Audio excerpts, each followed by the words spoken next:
Welcome to Twilight Terror Stories. Twilight is not just the end of day, it's the beginning of something else. A time when the shadows stretch and fear takes its first breath. You've stepped into that moment now, and the stories are waiting. Let them find you.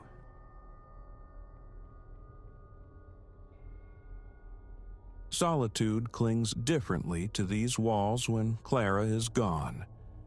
3 nights a week, her work pulls her away, leaving behind a silence that magnifies the house, stretching its dimensions into something cavernous and unfamiliar. Tuesdays invariably feel the longest, the hollowest. This particular October Tuesday unspooled like countless others before it. I'd stayed late, excavating lines of faulty code until my optic nerves screamed for reprieve. The digits on the kitchen clock glowed 11:47 p.m. upon my return. Clara's flight to Denver had departed 6 hours prior. I warmed a slice of fossilized pizza in the microwave, consuming it upright at the counter while inertia scrolling through a cascade of work emails. Only the refrigerator's low thrum disturbed the profound stillness. Sleep beckoned, my eyelids gritty, abrasive. I rinsed a plate, extinguished the kitchen lights, and aimed myself toward the staircase. The upper floor lay submerged in darkness. Clara's gospel of energy conservation meant no lamps were ever left burning upstairs. Before me, the hallway yawned, an umbral passage punctuated by meager slivers of moonlight filtering through the tall windows. Our bedroom lay at its terminus. Halfway along, the guest room door stood sentinel on the right, opposite the bathroom. My foot was nearly at our threshold when a flicker snagged my peripheral vision. A silhouette detaching itself from the deeper gloom, melting into the guest room's open doorway. Clara, the name escaped, tentative. Thought you were airborne. What? Her voice, impossibly, answered from downstairs, from the living room's direction. A plummeting sensation seized my gut. The ambient air plunged, suddenly glacial. I froze, suspended mid-stride, 1 foot hovering inches above the worn runner. Elias? Clara, again, undeniably terrestrial below. Everything all right up there? Motion remained a foreign concept. My sinews had turned to stone. The shadow I'd glimpsed possessed human dimensions, a purposeful gait, moving as if it held title to this space. Yet Clara was downstairs. Elias? She pressed, her footsteps now ascending the stairs. Why so late getting in? The sound shattered my paralysis. I whirled. Stay down. The command emerged a strangled rasp. Her steps halted. What is it? What's wrong? Call 911. My voice fractured. Someone's upstairs, in the guest room. A beat of stunned silence, then, dialing now. Rooted, I stared at the guest room entrance. The door, ajar perhaps half a foot, revealed only impenetrable black within. My heart hammered against my ribs, a frantic pulse echoing in my throat. What were my choices? Flee downstairs, presenting my back to the unknown? Attempt to seal it inside, requiring a terrifying proximity? Or remain here, a petrified column awaiting rescue?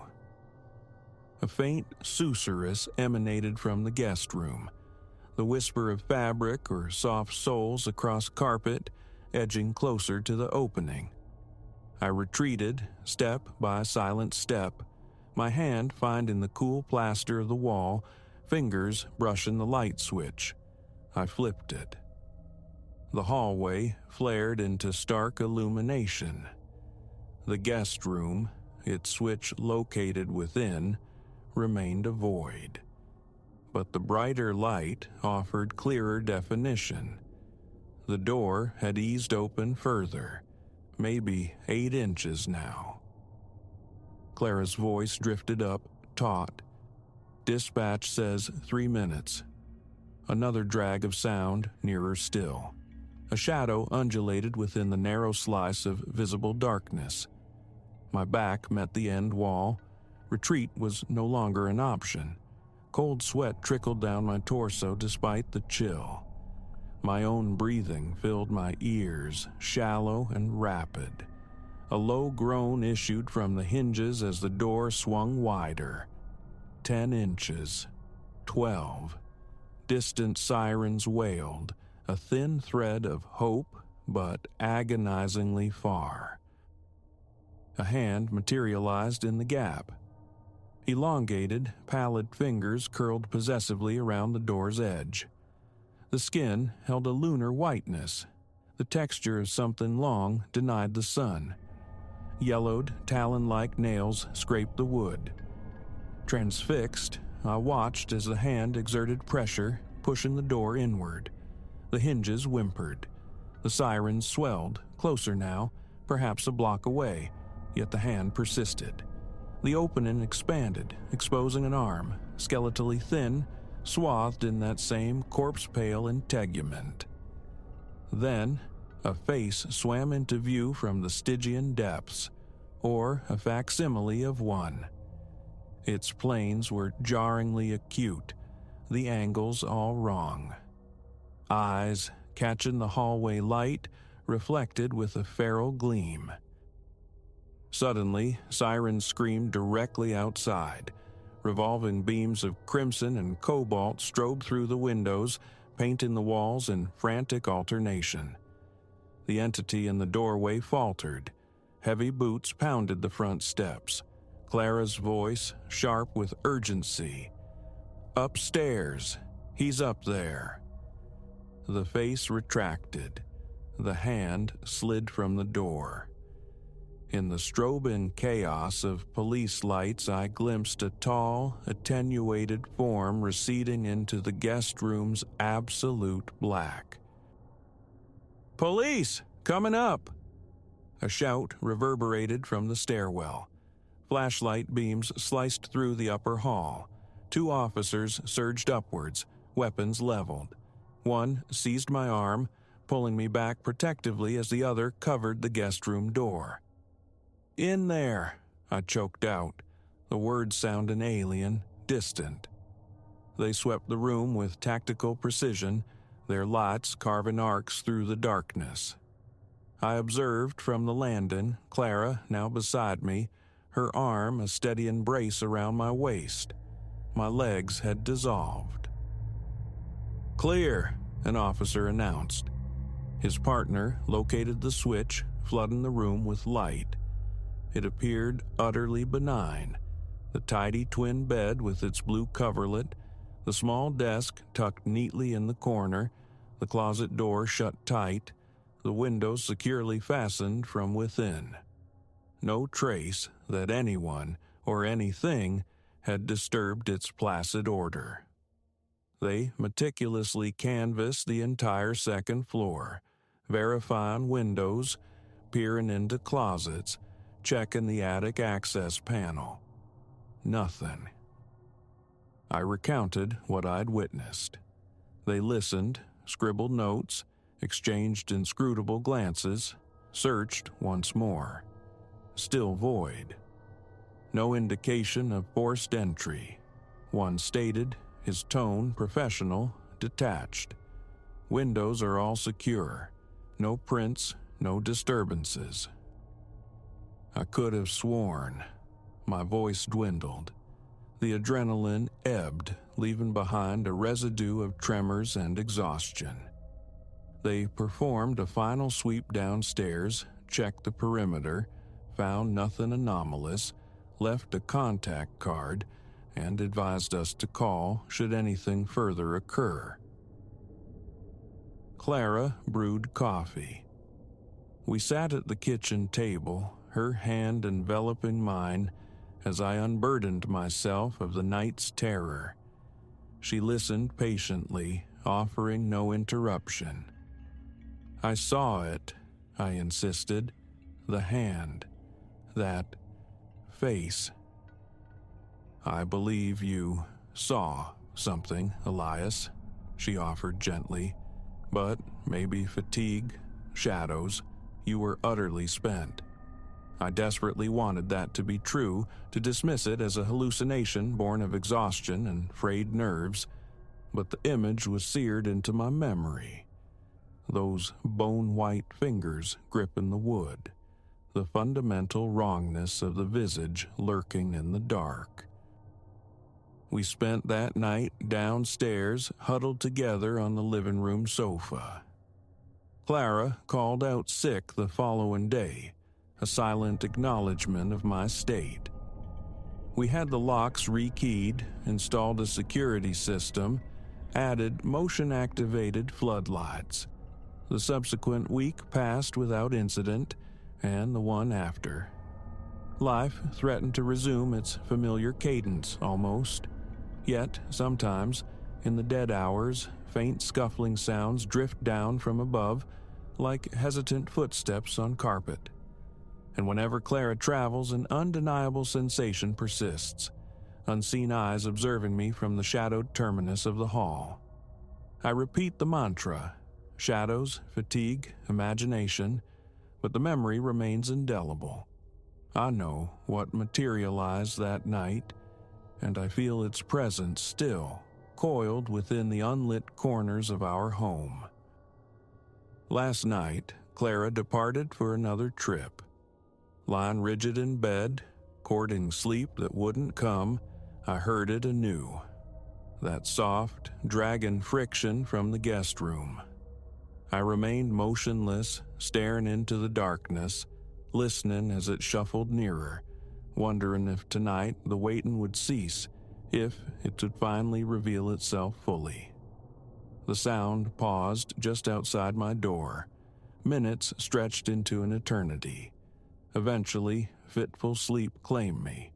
This morning, peculiar marks mar the hallway carpet. Long, parallel abrasions as if something heavy was dragged. They originate at the guest room and terminate precisely at my bedroom door. I haven't alerted Clara, haven't contacted the authorities. What explanation could I offer? What intervention could they provide? And so I wait, I watch, I listen to the furtive movements in the gloom.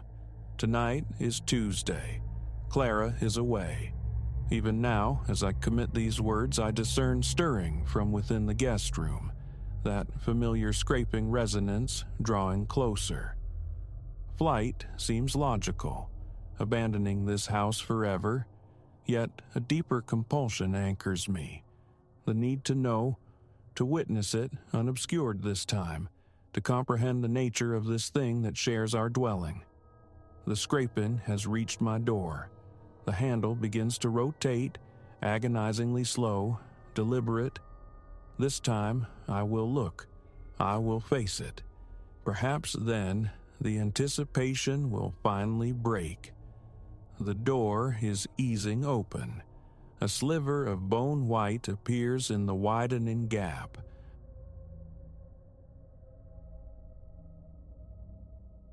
"14 days have unfurled since I first crossed the threshold of this apartment. Proximity to my daily grind and a palatable rent were its chief virtues. The edifice itself wears its age like a shroud, though a recent coat of paint attempted a veneer of vitality, and the lobby presented a passable imitation of cleanliness. That inaugural day bled away in the heft of cardboard boxes, the settling of the worn sofa, the electric pulse quickening the television screen. Exhaustion settled in by dusk, a familiar, honest fatigue. Nothing felt amiss. Midnight beckoned me toward slumber. The silence was profound, broken only by the low, electric thrum of the exit sign staining the dim corridor beyond my door. I slid the deadbolt home, extinguished the lights, and succumbed to sleep's embrace without incident. Dawn arrived around 6. Footfalls echoed in the hallway, not thunderous but distinct, the unmistakable cadence of a person walking. Perhaps an early riser embarking on a pre-dawn shift, I mused. Shrugging free of the sheets, I donned a robe and eased the door open. Emptiness greeted me. The corridor stretched vacant under the sallow lights.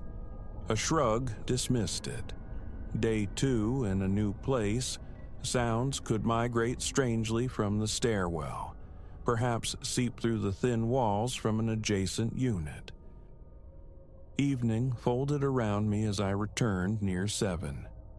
Mail clutched in hand from the lobby's brass boxes, I ascended the stairs, reaching my floor. Mine is the second door along the rightward passage. An overhead bulb sputtered erratically, a minor annoyance I barely registered. Inside, the living space remained a testament to unpacked life. I carved out a small clearing amidst the cardboard archipelago, settling on the floor with takeout. The television murmured, a placid sonic backdrop. Around 10, the footsteps returned.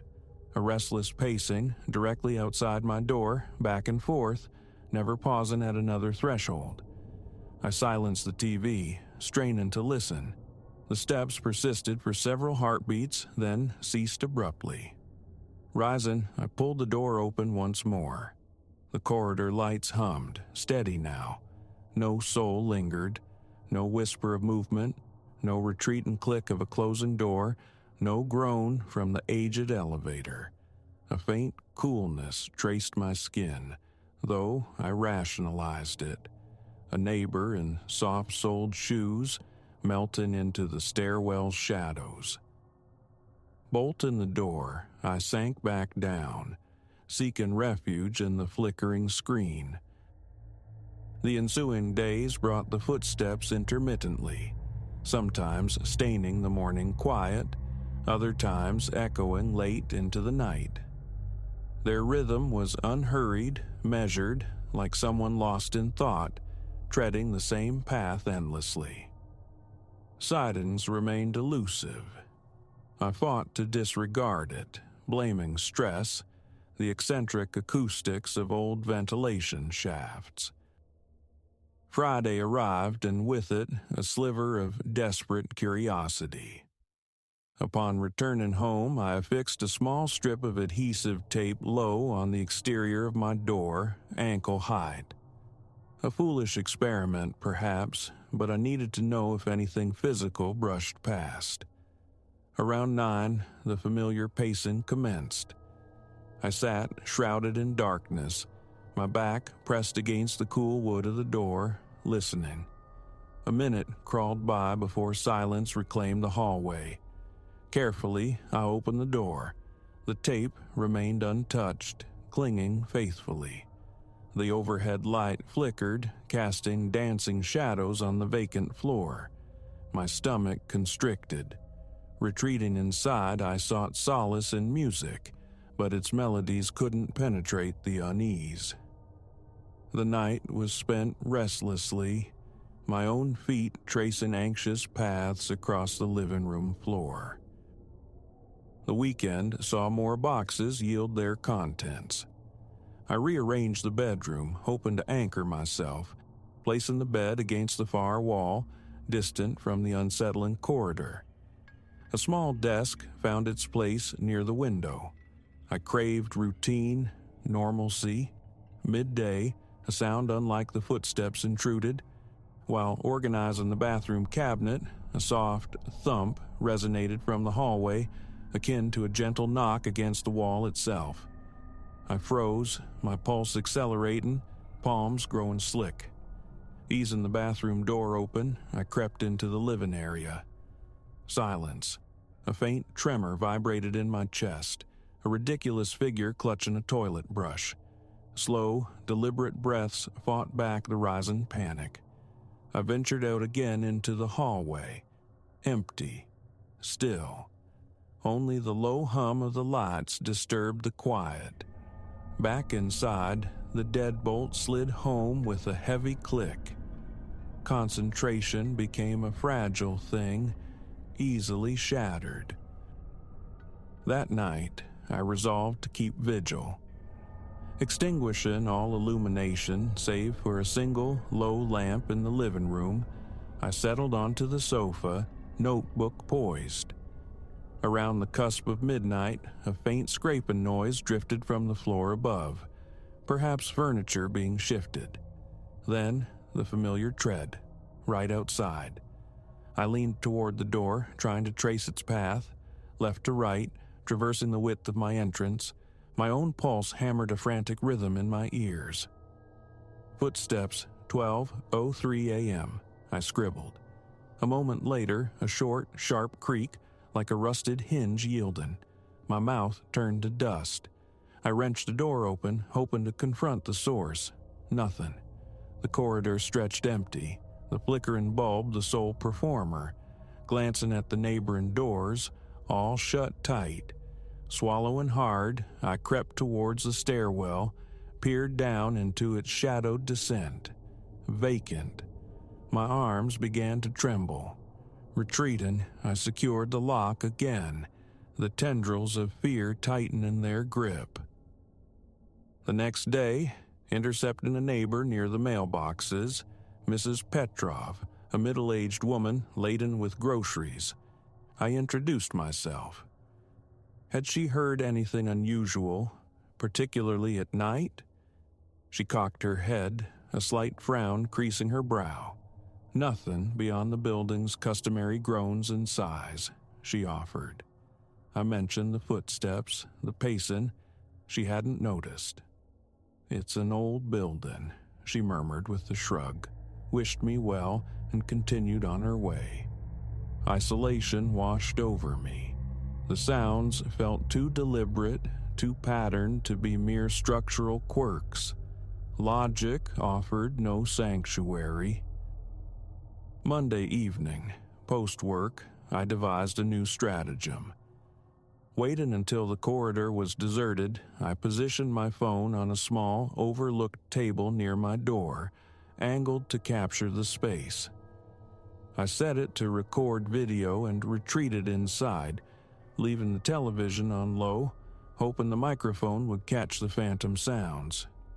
An hour later, I retrieved the device. Battery halved, recording intact.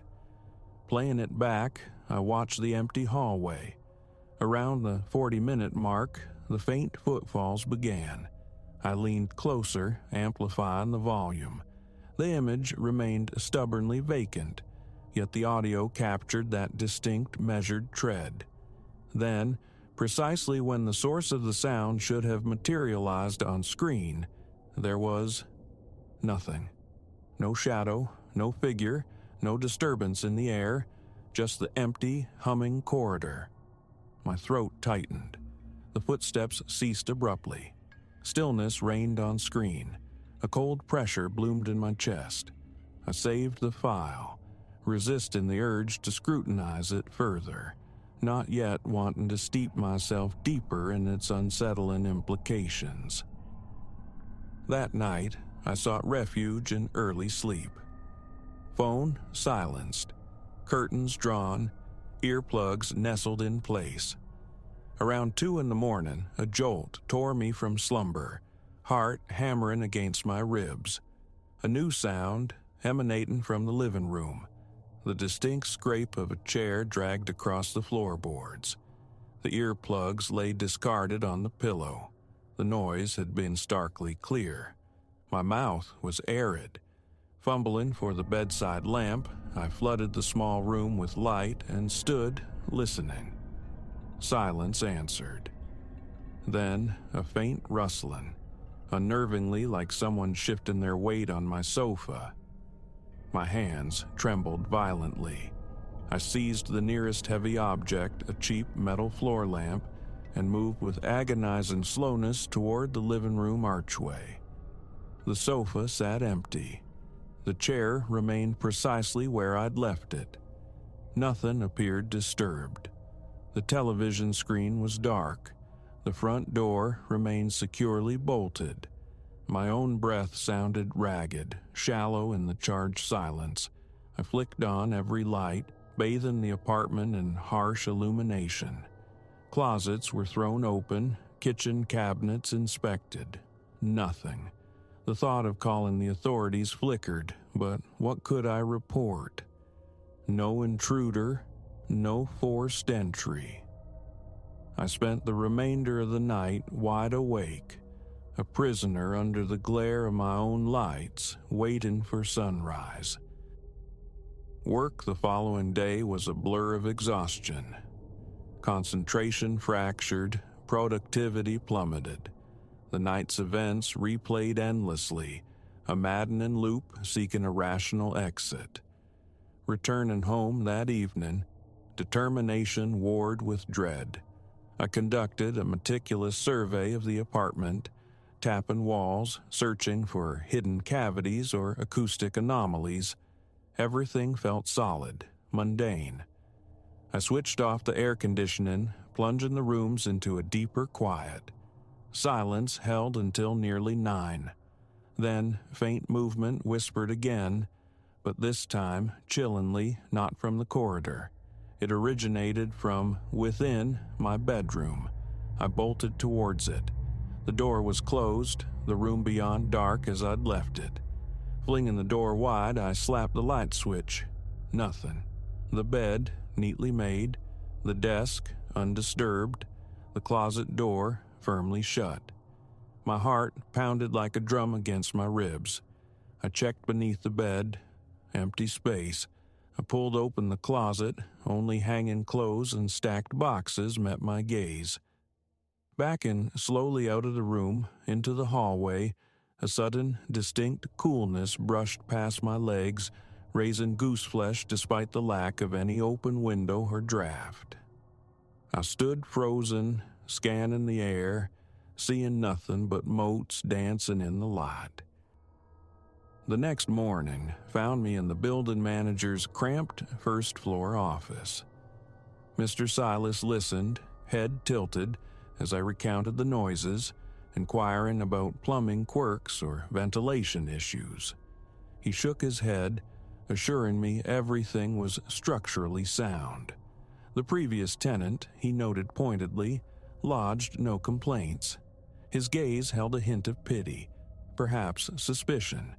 I pressed about the corridor security cameras. They glitched sometimes, he admitted, but no recordings showed unauthorized presences.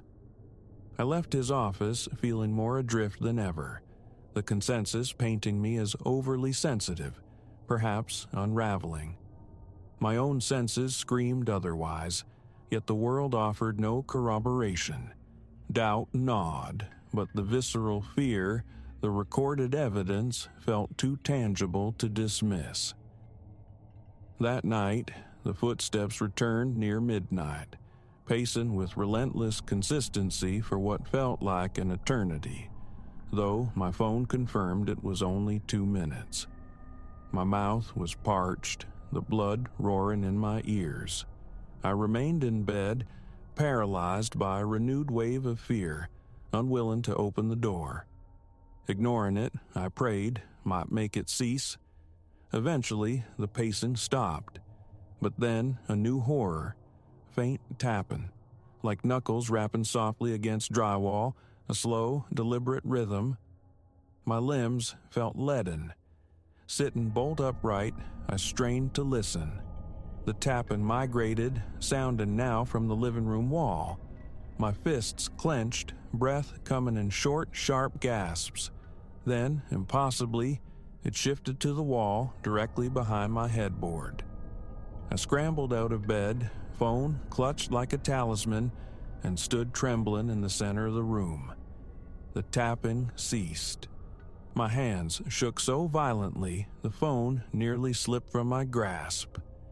I couldn't endure another moment alone in the oppressive darkness. Snatching clothes, stuffing them into a backpack, I fled the apartment, seeking the anonymous sanctuary of a cheap motel. Morning light brought a return, fueled by irritation and a flicker of shame. Running felt like surrender. This was my space, rent paid, a claim staked. I refused to be driven out by whispers and shadows without understanding why. A direct confrontation seemed the only path forward. I positioned a small camera in the living room, its lens aimed squarely at the closed bedroom door. Then, leaving every light ablaze, I settled onto the sofa to wait, a sentinel in my own besieged home. Hours bled into quietude. Around 1 a.m., my phone chimed, a motion alert from the camera. I jolted fully awake, half dozing, and pulled up the live feed. My stomach lurched. The bedroom door, depicted on the screen, stood wide open. Yet, glancing across the room, the physical door remained resolutely shut. A strange visual static flickered across the feed, a distortion clinging to the edges of the open doorway. My breathing hitched, pins and needles prickling my hands. Then, on the screen, the disembodied door began to move, slowly swinging shut. In the tangible reality of my living room, the door hadn't budged an inch. A few seconds later, the video feed cleared, returning to normal, showing the door closed once more. My mind struggled to reconcile the conflicting images. Rising on unsteady legs, I crossed the room, grasped the cool metal of the handle, and pulled.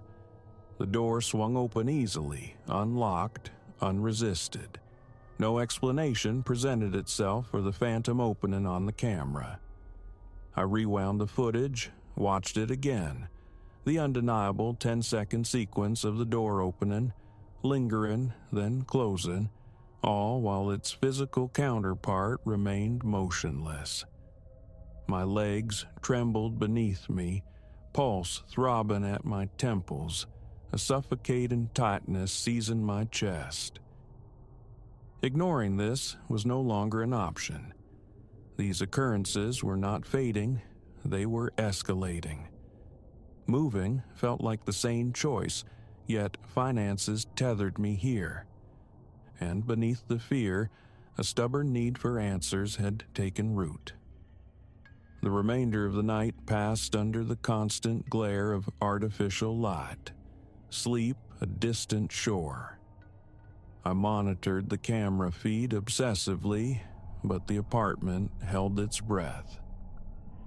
The next day, encountering another neighbor, Elias Thorne, pulling a small suitcase down the hall, I posed the now familiar question about nocturnal disturbances.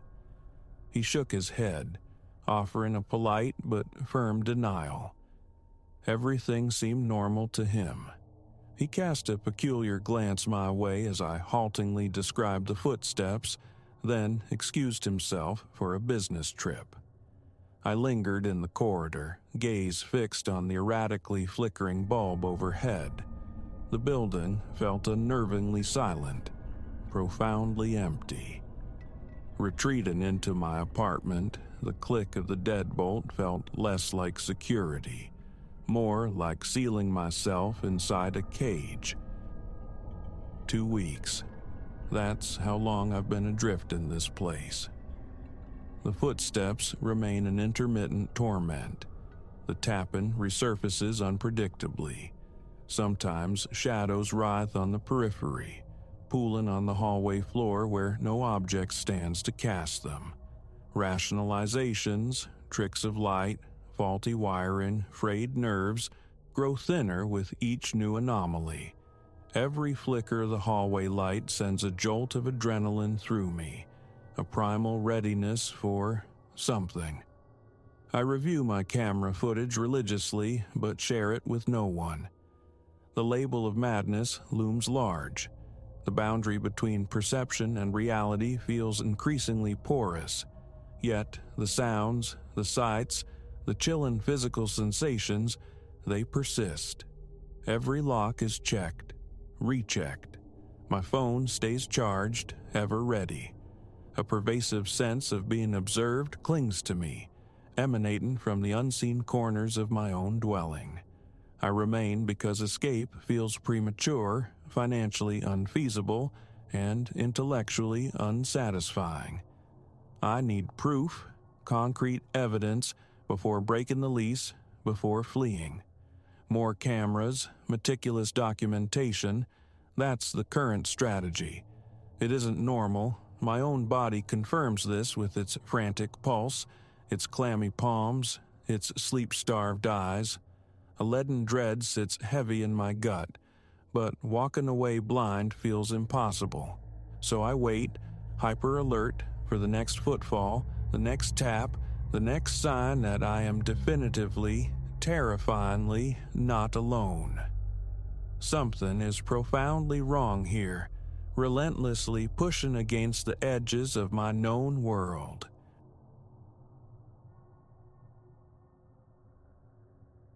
Sundown was bleeding across the peaks when I finally wrestled my vehicle up the last incline and found the cabin. Exhaustion gnawed at me, a residue of the long drive and the vertiginous ascent through mountain passes. It stood solitary in a small, ragged clearing, hemmed in by sentinel pines and uneven, stone-littered earth. The structure itself looked ancient, its timbers weary, pleading for repair. The wooden door groaned a protest on loose hinges as I shouldered it open. Inside, a stark simplicity reigned. A narrow cot with a meager mattress huddled in one corner, a plain wooden table and 2 chairs occupied the center stage. A cavernous stone fireplace dominated the far wall.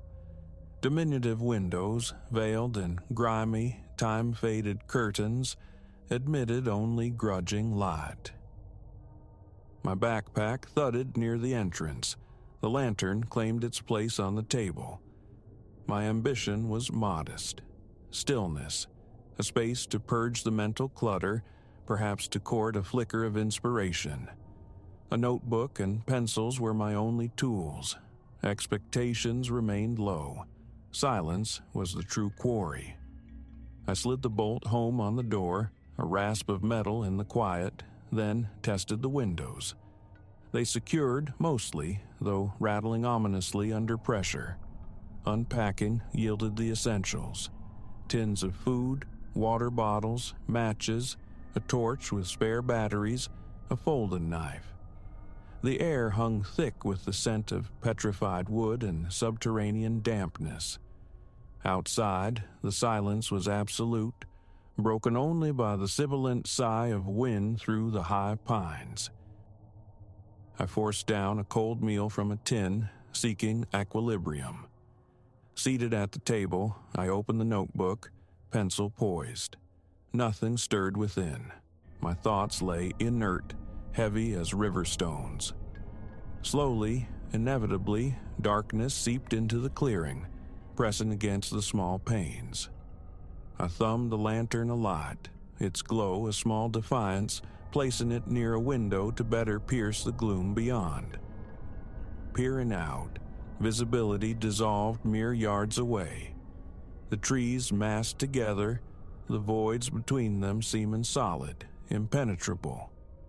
Branches swayed in the restless wind, their movements casting phantom shapes. Now and then, a different sound brushed the edge of hearing, a low susurrus perhaps, or the ghost of a whisper. I pushed it away, turning back to the blank page, but concentration fractured, my gaze repeatedly drawn to the window. Midnight or thereabouts, a distinct whisper curled out of the night, soft, brief, like words exhaled on a breath of frost. I rose, drawn to the nearest window, pressing my ear to the cool, aged glass. Meaning eluded me, if indeed words were spoken. Fetching the torch, I doused the lantern's flame and eased the door open a fraction. The torch beam sliced through the darkness, glancing off tree trunks, illuminating patches of damp grass. Wind stirred the branches, animating the shadows. No one. The whispering ceased as if swallowed by the woods. I retreated, bolting the door once more. Hours later, it returned. Closer now. A sound caught ambiguously between voice and wind, yet possessing a disturbing steadiness that belied natural forces. A frantic drummer took up residence beneath my ribs. Torch clutched tight. I moved to the window facing the source. Old glass filmed with condensation or time. Sweat prickled beneath my shirt. I wiped my brow, consciously quieting my breathing. The torch beam stabbed outwards. At first, only the familiar tangle of branches, the hummocky ground. Then, framed between two pines, something. A figure, unnervingly tall, attenuated, with limbs like stretched shadows. Its eyes snared the light, reflecting it with an alien luminescence, clear and glassy, depthless, motionless. The silhouette mimicked humanity, yet warped it, stretched it into something fundamentally other. Details of the face remained obscured, lost in shadow, leaving only the stark impression of those eyes, that vaguely shaped head. My throat constricted. Silence stretched, thick and taut, broken only by the frantic pulse in my ears. I held the beam steady. After an eternity measured in heartbeats, it retracted, melting back into the absolute darkness between the trees. Gone. The remainder of the night I spent huddled against the wall, torch in one hand, knife in the other. Sleep was an impossibility.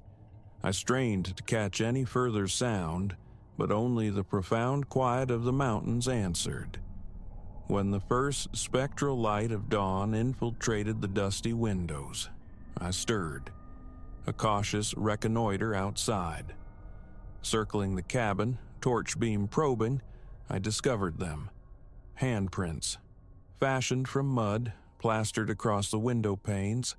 Not random smears, but deliberate constellations of touch, whorls, and lines converging into an arcane geometry, a sigil utterly alien to me. Rows and circles placed with unnerving precision. I touched one. The mud was dry, cracked like old earth. How? How could this have happened unheard, unseen, while I was mere feet away? Something, someone, had been here, marking the glass. I scanned the clearing again. No footprints marred the damp soil, no twigs snapped underfoot. Only these muddy emblems. Wiping proved futile. They clung stubbornly. A wet rag and vigorous scrubbing were required, and even then, faint, ghostly stains remained etched onto the glass.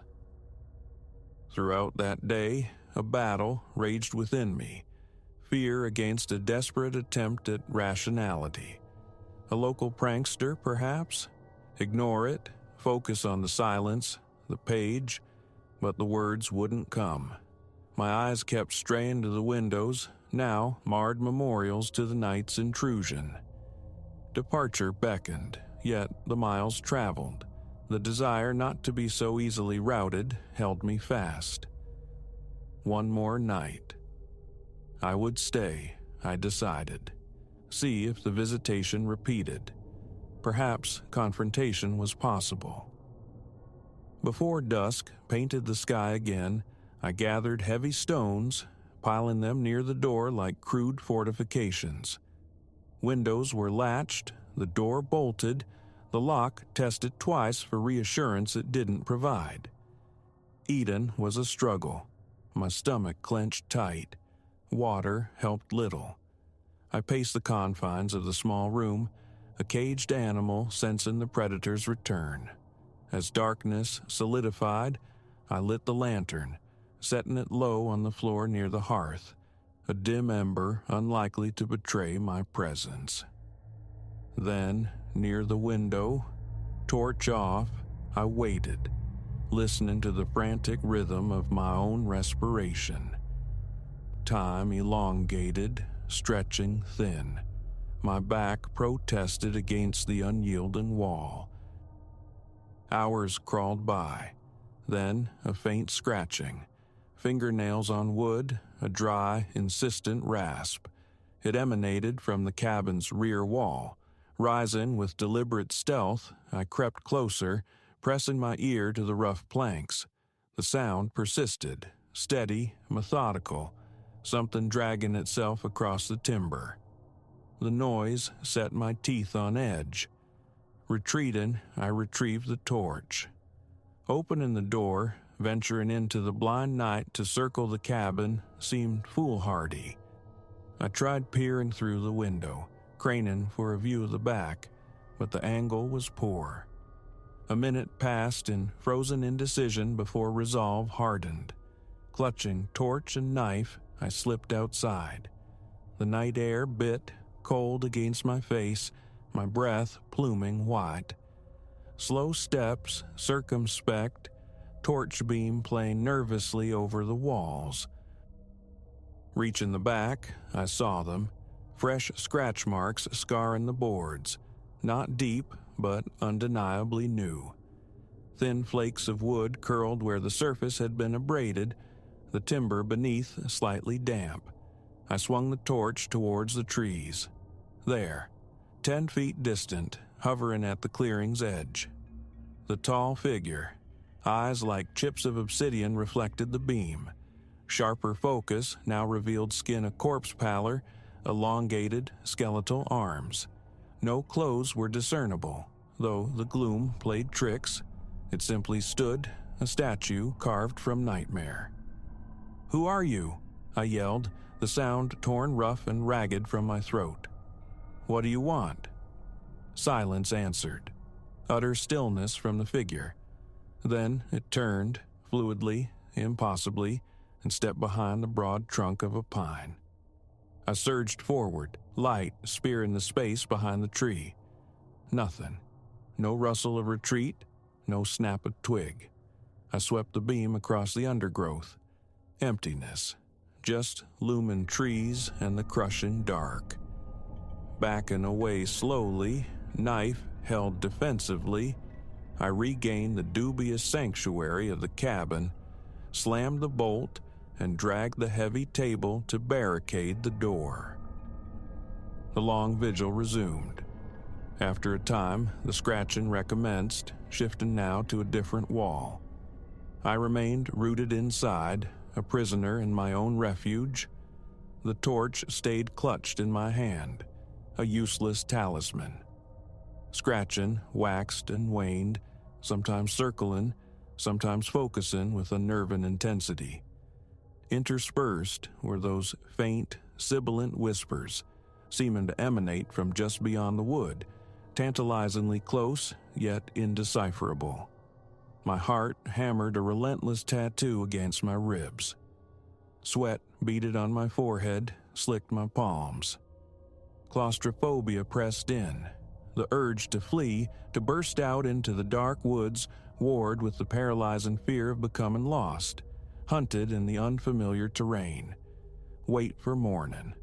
That became the mantra. Dawn approached, heralded by a subtle paling of the darkness. The sounds ceased. An hour I waited, muscles screaming before daring to shift the table and crack the door.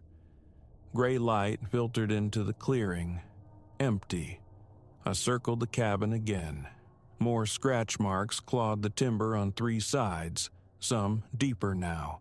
One plank showing a thin crack. Relief warred with dread. The inside barricades had prevented me from seeing the windows, but outside, new muddy handprints adorned the glass. Another intricate, disturbing pattern. Larger this time, dominating one entire pane. The damp, earthy smell turned my stomach. Another night here was unthinkable. I packed with trembling hands, torch, knife, the last of the food and water. As soon as the light strengthened enough to discern the path, I fled. Each step was hurried, punctuated by glances back over my shoulder. The figure remained unseen. The forest seemed unnervingly normal.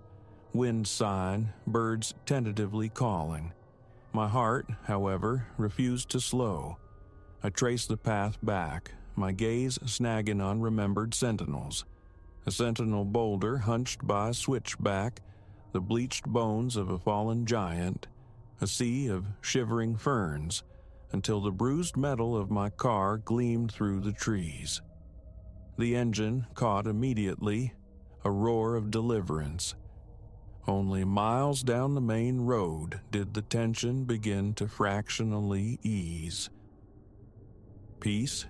Inspiration? Neither found me in those woods. Something else entirely resides there, something ancient and unknowable. I have no name for it, nor do I seek one.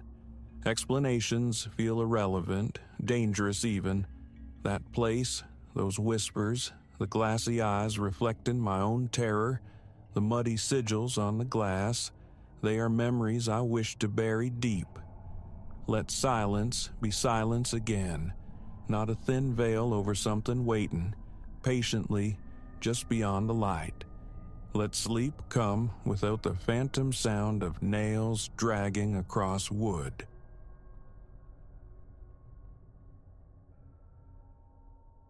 Just one more frame, Eliza murmured, adjusting her lens toward the Duomo, its time-scarred stones bathed in an ethereal lunar glow. Naples exhaled around us, a nocturnal sigh scented with oregano, scorched garlic, and the faintest tang of the nearby sea. A potent mix that momentarily eclipsed our craving for gelato. 3 days adrift in Italy had taught us the fluid nature of time here. Schedules dissolved like sugar in espresso. It was then, beneath the cathedral's ancient gaze, that they solidified from the evening's periphery. The older gentleman, sharp in a pressed linen suit, and the boy, a silent shadow tethered to his wake. They'd materialized at the edge of every vista tonight. The bustling piazza, the Neptune fountain's watery embrace, the tiny trattoria where pasta had steamed before us. A coincidence, I'd first reasoned, tourists flocking to the same landmarks.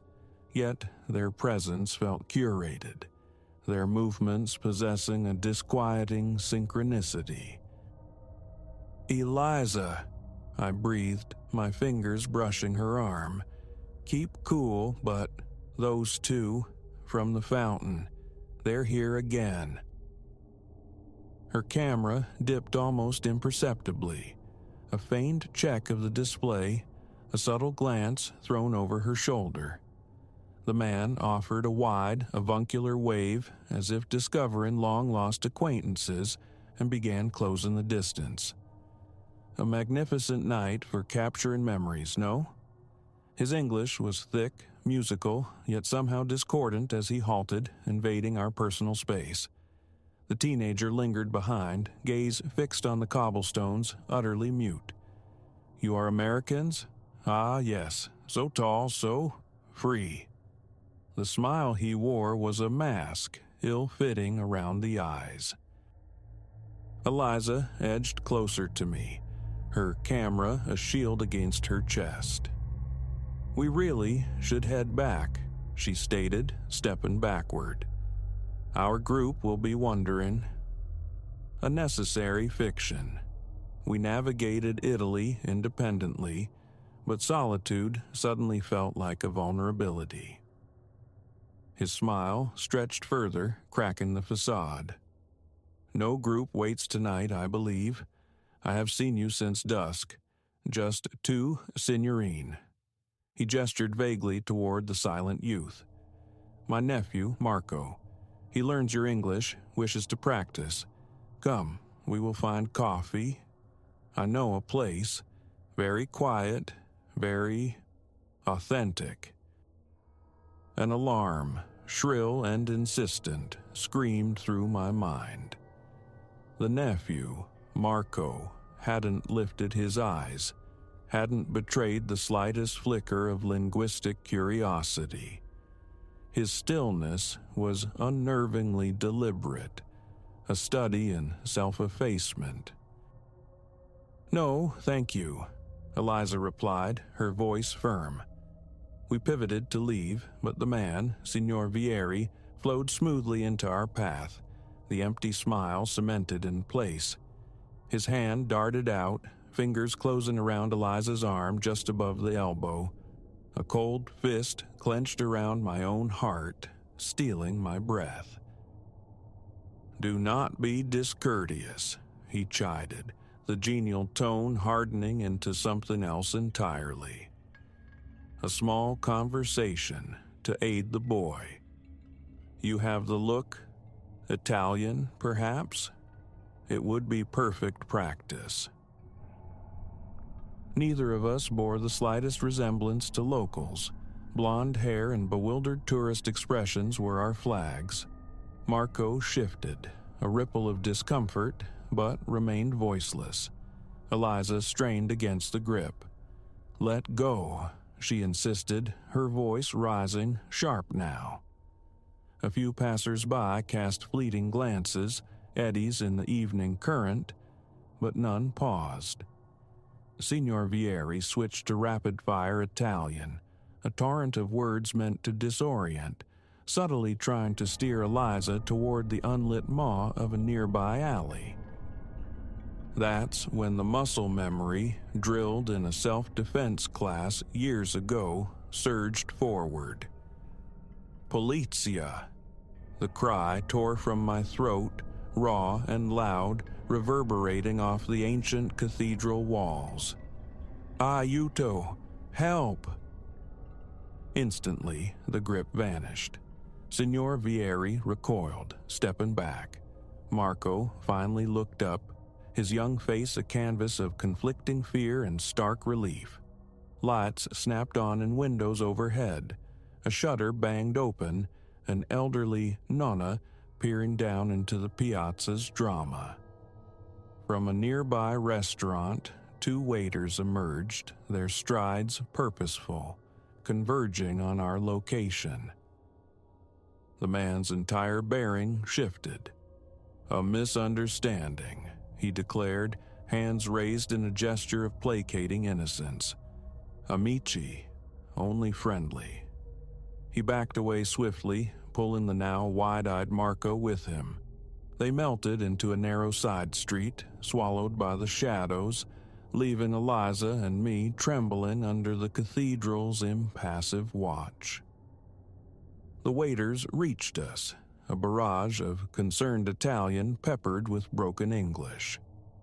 Comprehension dawned, and they ushered us into the warm, fragrant sanctuary of their restaurant. Water appeared, common words were offered, and the police were summoned. Signora Rossi, the owner, bustled around us while the officers arrived, swift and professional. They took our statements, their expressions suggesting this narrative was tragically familiar, flipping through photos of known predators who preyed on visitors. Signora Rossi called her daughter, Sophia, whose fluent English bridged the gap, ensuring our descriptions were clear. That night fractured our trip, reshaping it in unexpected ways. Signora Rossi wouldn't hear of us walking back alone, insisting we wait while she closed. Sophia, studying tourism at the university, spoke passionately about efforts to weave a stronger safety net for Naples guests. She introduced us to the concept of Zone Secure, designated safe zones, local businesses pledged to assist travelers in distress. A small blue sticker bearing the legend Turismo Sicuro adorned Signora Rossi's window, a beacon we hadn't noticed before. Sophia showed us an app mapping these havens across the city's intricate tapestry. The following morning, we joined a free walking tour guided by university students like Sophia. They armed us with knowledge, identifying potential scams, navigating neighborhoods after dusk, knowing where sanctuary lay. But they also unveiled Naples' heart, its hidden courtyards, its breathtaking vistas, the fierce, genuine warmth beneath its sometimes abrasive surface. Sophia connected us to an online network of female travelers, a digital sisterhood sharing advice and coordinating impromptu evening explorations. We found ourselves part of a larger, transient community, watching out for one another. Eliza's moonlit photograph of the Duomo, ironically, found a second life illustrating a tourist safety brochure, highlighting the Safe Zone program. It captured both Naples' nocturnal allure and the quiet vigilance required to appreciate it fully. We extended our stay by 3 days, exploring with a newfound awareness, not fear.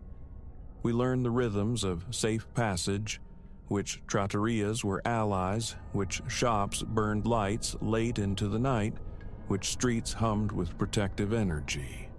Signora Rossi's place became our nightly anchor, a hub for shared stories and borrowed courage. The encounter undeniably altered our approach to travel, yet it failed to extinguish the fire of curiosity. We learned the delicate dance between caution and openness, awareness and adventure.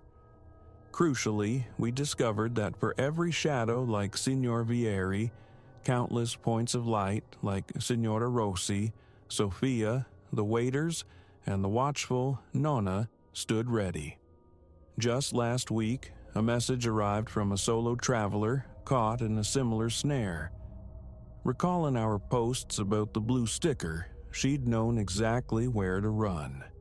Signora Rossi's restaurant had sheltered her too. Now, when Naples comes up, I talk about Signora Rossi's potent homemade limoncello and Sophia's captivating historical insights. I describe the old woman silhouetted in her window, a silent guardian until safety was restored, and the waiters who charged into uncertainty for strangers. That, I explain, is the truer story of that night. Not the fear, but the fierce, protective embrace of community. Signor Vieri, in his unsettling way, imparted a vital lesson. Genuine hospitality never demands, it offers. True kindness doesn't manufacture fear, it cultivates safety.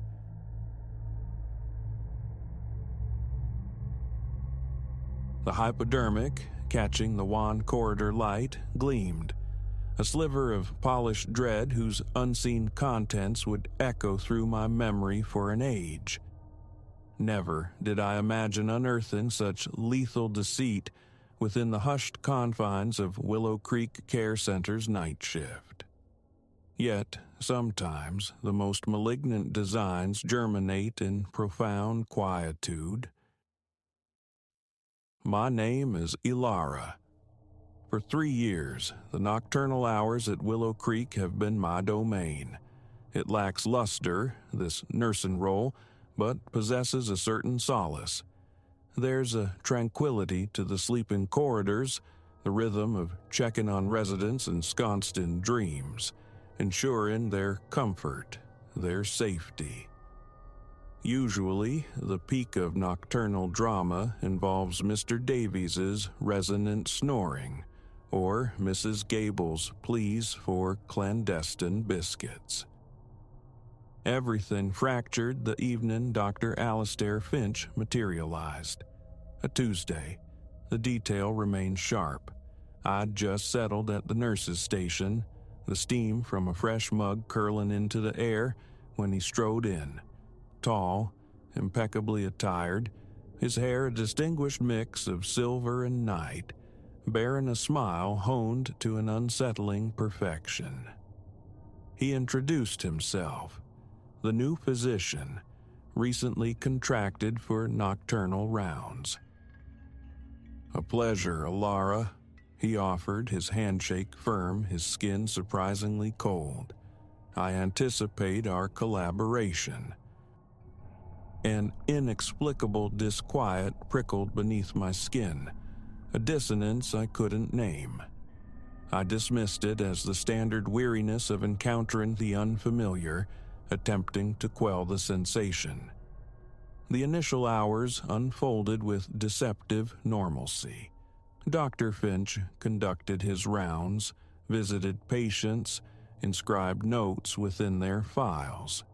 His movements were precise, his demeanor professional, yet the insistent feeling of wrongness clung to him like a shroud.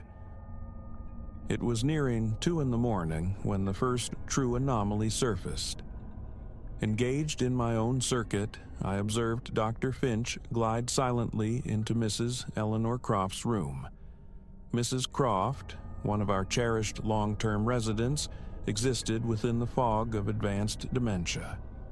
Visitors were scarce, let alone physicians conducting impromptu checks in the dead of night. Intrigued, I lingered by the doorframe, straining to hear. Dr. Finch's voice murmured, low and indistinct, then utter stillness. Moments later, he emerged, a flicker of surprise crossing his features upon seeing me. "Is everything satisfactory?" I inquired, aiming for nonchalance. "Oh, entirely," he responded, the smile failing to ignite his eyes. "Merely a routine assessment."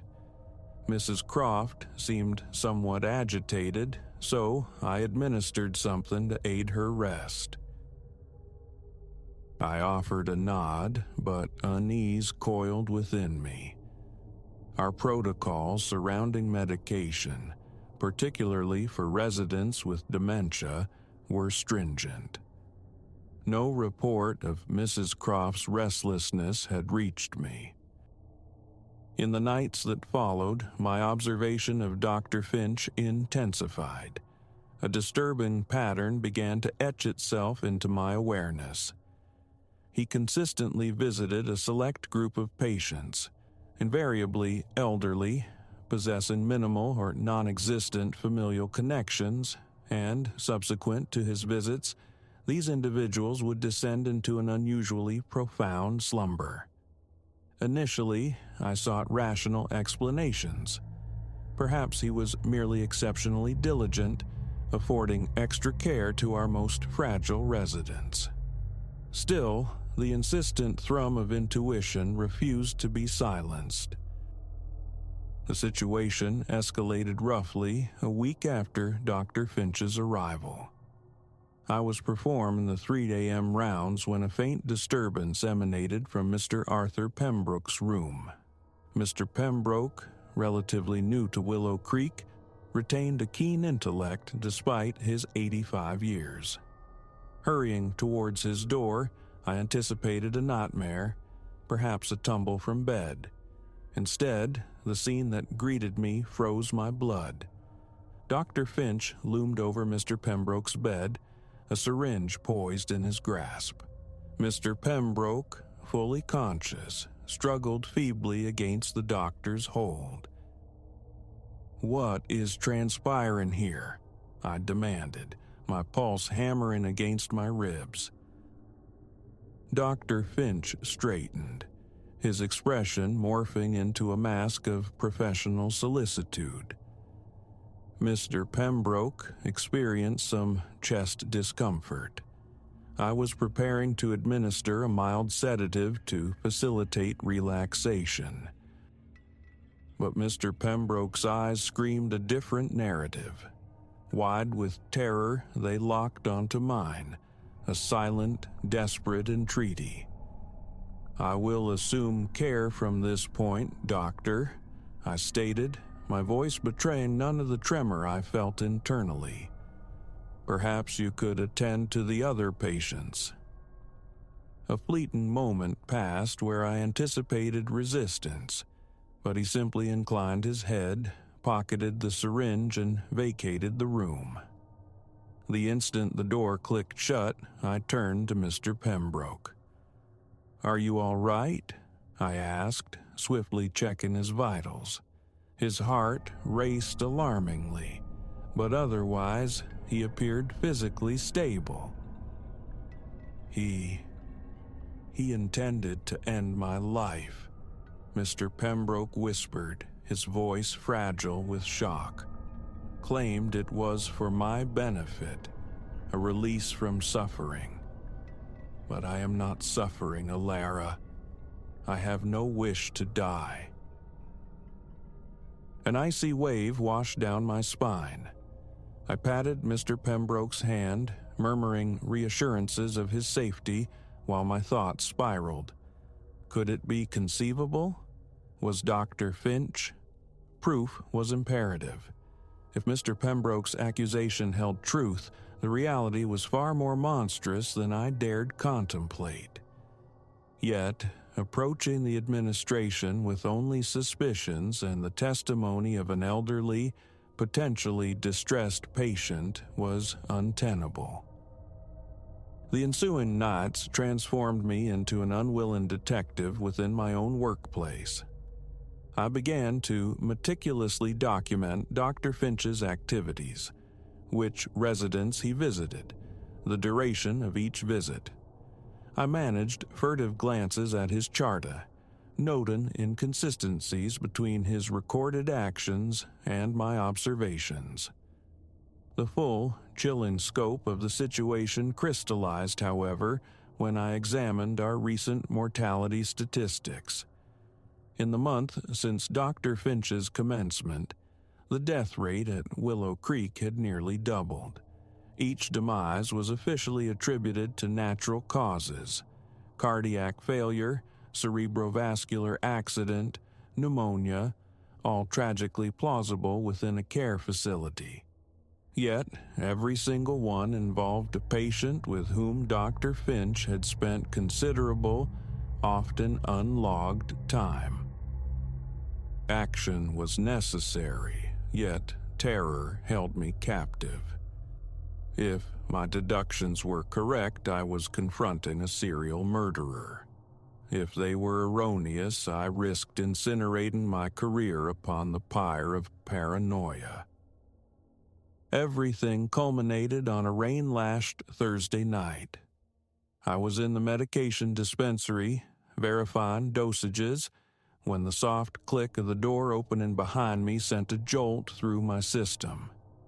Turning, I found Dr. Finch framed in the doorway, that unnervingly flawless smile fixed upon his face. "Alara," he began, his voice a velvety murmur. "I believe a conversation is overdue." My heart vaulted into my throat. I fought to maintain composure. "Certainly, Doctor. Regarding what?" He advanced into the room, securing the door behind him. "You know perfectly well. You've been observing me, haven't you? Probing into affairs that don't concern you." I swallowed against a suddenly dry throat, my gaze flicking towards the door. He stood directly between me and escape. "I have no idea what you're implying," I managed, though the quiver in my voice exposed the lie. Dr. Finch sighed, a theatrical gesture of disappointment. "I held such high expectations for you, Alara. I thought perhaps you might comprehend the nature of our work here. It is an act of mercy, truly. These individuals, they suffer. They linger unnecessarily. We grant them freedom. By murdering them?" Horror laced my words, sharp and undeniable. "That decision is not ours to make. Our purpose is to provide care, not usurp the role of God.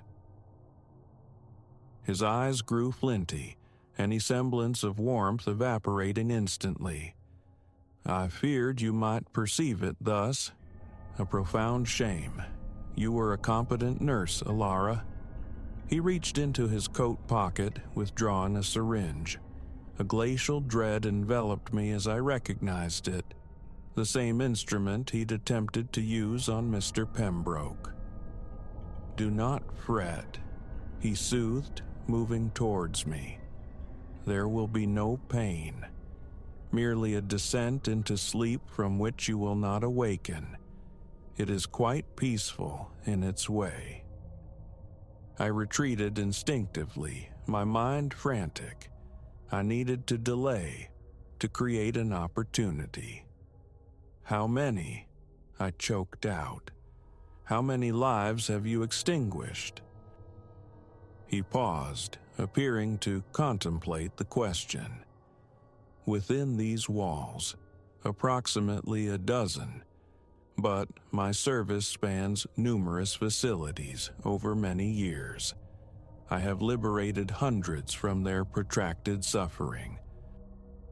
Nausea churned within me. How had this grotesque charade persisted for so long? How many grieving families remained ignorant that their loved ones' departures were anything but natural? While he spoke, my hand had surreptitiously sought purchase on the shelving behind me. Now, my fingers closed around the reassuring weight of a large bottle of sterile saline. Without conscious thought, I flung it. The heavy glass struck his shoulder, staggering him. I didn't hesitate. I surged past him, wrenching the door open, and burst into the corridor. Help! My scream tore through the preternatural quiet, echoing down the long hallway. Someone, please help. I heard Dr. Finch's pursuit, his heavy footfall slapping against the polished linoleum. I ran with the desperation I hadn't known I possessed, my lungs burning, my heart threatening to detonate within my chest. Just as my legs began to falter, a beacon of light appeared ahead, the security station. I crashed through the door, startling the night guard from his doze. "Contact the authorities," I gasped, struggling for breath. "Dr. Finch, he's killing the residents." The subsequent hours dissolved into a chaotic haze. Police cruisers converged, their lights painting the rainy night in strobing blues and reds. Dr. Finch was apprehended without further incident. A search of his locker yielded damning evidence. Meticulous ledgers detailing his victims, alongside pharmaceutical agents utterly out of place in a nursing home environment. It was concluded. In the days that unspooled thereafter, as the horrifying magnitude of Dr. Finch's atrocities became public knowledge, I grappled with the weight of it all. How could an individual sworn to heal inflict such profound harm? How had we, the supposed guardians, remained so utterly oblivious? Yet, interwoven with the horror and the residual guilt was an undeniable thread of relief. We had halted him. No more families would unknowingly mourn victims of his warped interpretation of mercy. Now, traversing the hushed corridors of Willow Creek under the cloak of night, my vigilance is absolute. Every resident, every visitor, every newly hired staff member undergoes my silent, intense scrutiny. For I have learned, through bitter experience, that sometimes the most insidious monsters are clad in clinical white, armed with disarming smiles, and that the most vulnerable souls entrusted to our care require a depth of protection we scarcely comprehend.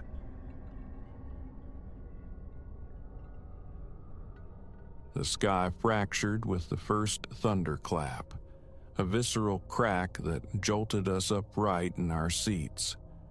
Nervous laughter, thin and brittle, chased the sound, a poor disguise for the unease coiling within the car. We'd been navigating the deepening twilight for hours, searching for refuge when the heavens unleashed their fury. Through the rain-lashed windscreen, it emerged from the gloom, a structure stark and skeletal against the bruised sky, an old house long surrendered to neglect, its windows like shuttered eyes.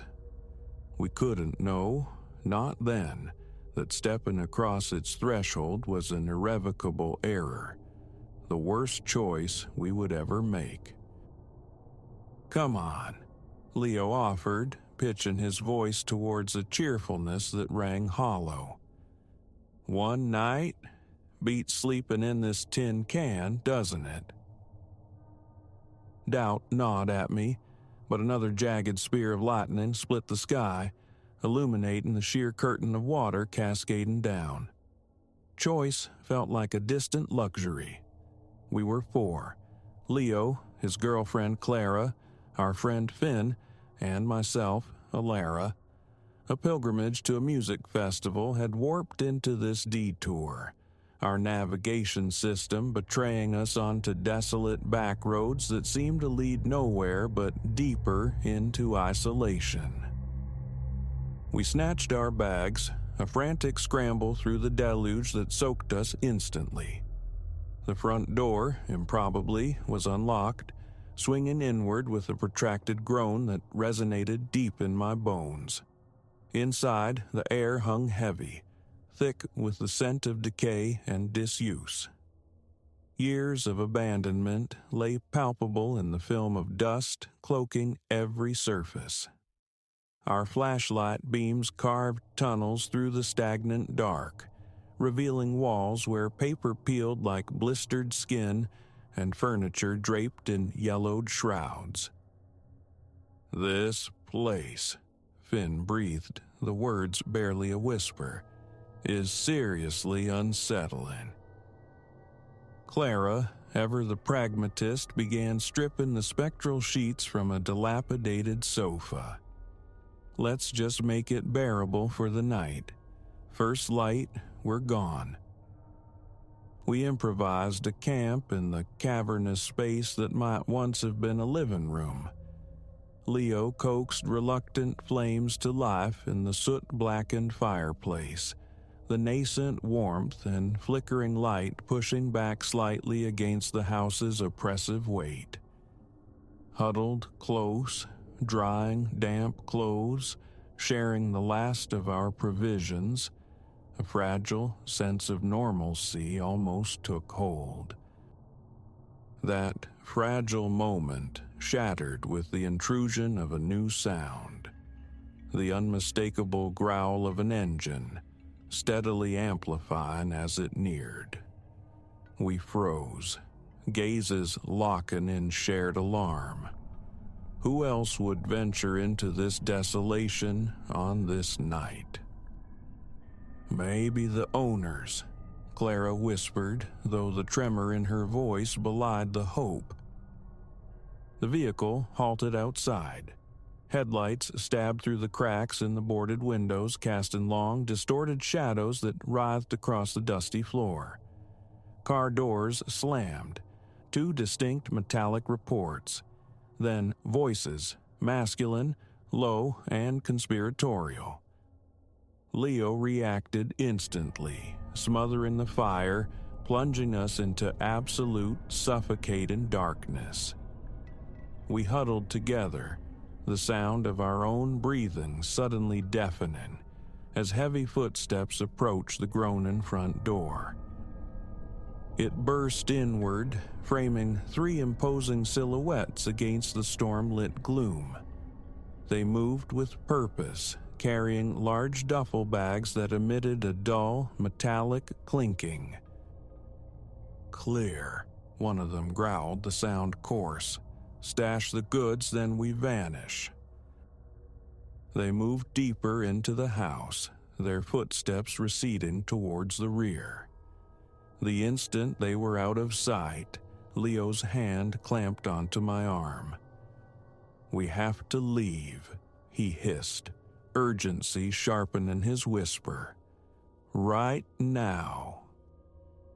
But even as we scrabbled for our belongings, the footsteps returned. No escape route, no sanctuary. We were cornered. A flashlight beam swept the room, a sudden, blinding eye that pinned us in its glare. Time seemed to suspend, every heartbeat a drum against my ribs. "What the hell?" barked one of the men. "Who are you people?" Leo stepped forward, hands raised in a placating gesture. "Just travelers. Storm caught us. We meant no harm." His words were clipped short by the sharp, definitive click of a gun being cocked. "Shut up," the man snarled, the beam steady on Leo's face. "You shouldn't have come here." My heart hammered, a frantic bird against my ribs. Beside me, Clara trembled uncontrollably. Finn's breathing was a ragged, audible gasp. "Look," Leo tried again, his voice remarkably level despite the circumstances. "No trouble. We'll just go. Forget we saw anything." The men exchanged glances, a silent, unnerving dialogue passing between them. The one who appeared to be their leader, his face hard in the intermittent flashlight sweep, finally spoke, his voice chillingly devoid of emotion. "Can't allow that. You've seen too much." It was then, in a sickening lurch of understanding, that my eyes fixed on something near their feet. One of the duffel bags lay partially open, its contents spilling onto the grimy floorboards. Even in the dim, shifting light, the dense, unmistakable luster was visible. Gold bars.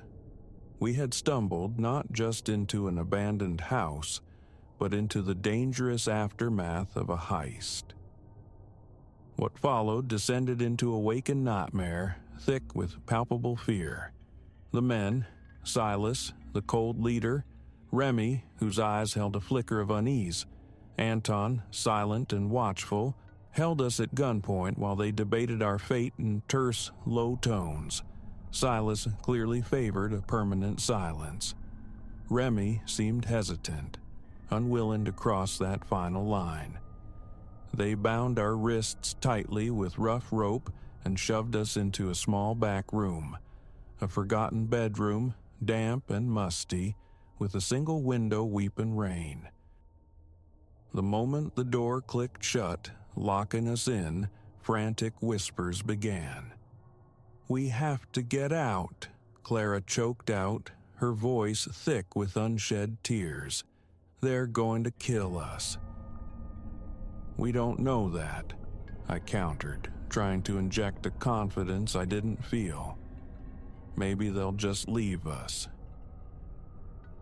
Finn snorted, a harsh, despairing sound. "Right. Loose ends, that's what we are. You heard them." His stark assessment was undeniable.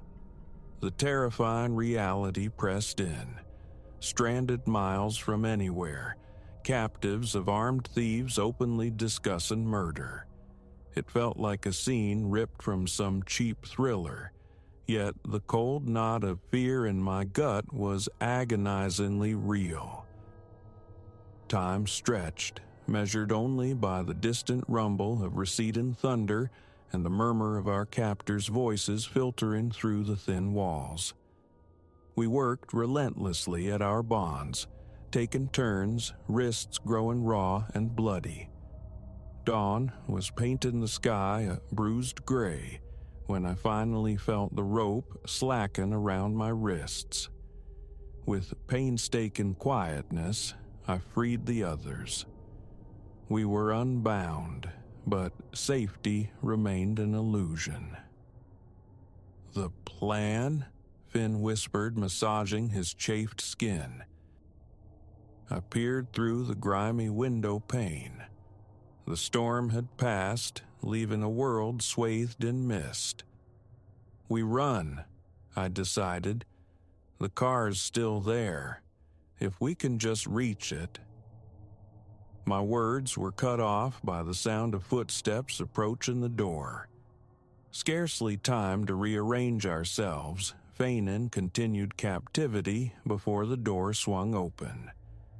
It was Remy, alone. He looked pale, his gaze darting nervously. "Listen," he breathed, low and urgent. "I'm not like them. Never wanted this part. I'll help you, get you out." Skepticism warred with desperation. Could we trust him? Could we afford not to? He quickly undid our pretend bonds, whispering that Silas and Anton were asleep upstairs. A sliver of opportunity, narrow and perilous. We moved like ghosts through the silent house, each creaking floorboard an agony to frayed nerves. The front door loomed, a portal to potential freedom. Belief, fragile but insistent, began to flicker. Then, catastrophe. A floorboard beneath Finn's foot screamed its protest, the sound echoing unnaturally in the stillness. A shout erupted from upstairs. The sharp retort of gunfire followed instantly, wood splintering near our heads as we launched ourselves towards the door. We burst into the misty morning, sprinting across the sodden ground towards our car. Behind us, Silas and Anton emerged, shouting curses that mingled with the repeated crack of their pistols. I wrenched the driver's door open, fumbling desperately with the keys as the others piled in, their voices a frantic chorus of "Go! Go! Go!" The engine roared to life just as our captors reached the edge of the porch, weapons raised. I slammed the accelerator, tires spitting gravel as the car fishtailed onto the muddy track. Bullets pinged against the metal body. The rear window imploded, showering us with glass. Clara was screaming. Finn yelled incoherent directions. Leo twisted in his seat, eyes scanning for pursuit. We drove, propelled by sheer adrenaline, until the raw panic began to ebb, replaced by a trembling, pervasive silence. Only when we merged onto the highway, swallowed by the mundane flow of early morning traffic, did the certainty of survival begin to cautiously dawn. The police station, the fractured recounting of events, descriptions of the men, the house, the gold. They found the place later, of course. Empty. No thieves, no treasure. Not even Remy. Sometimes, in the deepest hours of the night, sleep still splinters. Phantom gunshots echo in the quiet. I see the heavy gleam of stolen gold, feel the bite of rough rope on my skin, hear Silas's detached voice weighing our lives. We sought shelter from a storm and found ourselves adrift in a tempest of violence. It's unnerving. How swiftly solid ground can dissolve, how one wrong turn can plunge you headlong into a nightmare. I haven't taken a road trip since, and I will never again trust the apparent sanctuary of an abandoned house.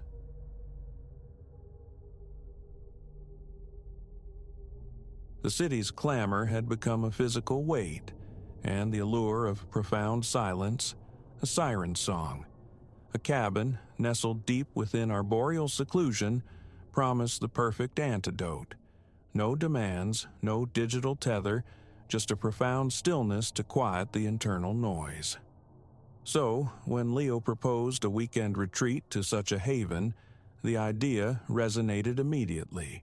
We secured a place that whispered remoteness from its online photos. Timbered walls embraced by ancient trees, a placid lake nearby reflecting the stoic pines. It felt like the precise balm my frayed nerves craved. None of us anticipated the insidious disquiet that would bloom there, the subtle yet persistent sense that the woods held something other than peace. Weathered but possessing a certain rugged grace, the cabin greeted us. It offered just enough space for the four of us: myself, Leo, his partner Maya, and her friend Chloe. Stout wooden beams traversed the ceiling above a hearth of formidable stone, while expansive windows framed views into the dense, encroaching forest. We arrived as the afternoon bled into evening, affording us just enough light to settle in and coax flames to life in the fireplace before twilight fully claimed the woods. That initial night passed easily, punctuated by laughter and conversation around the fire's flickering glow as shadows deepened beyond the glass. The absence of phone signals, a key part of the intended escape, felt liberating then, a welcome severing from the world's incessant hum.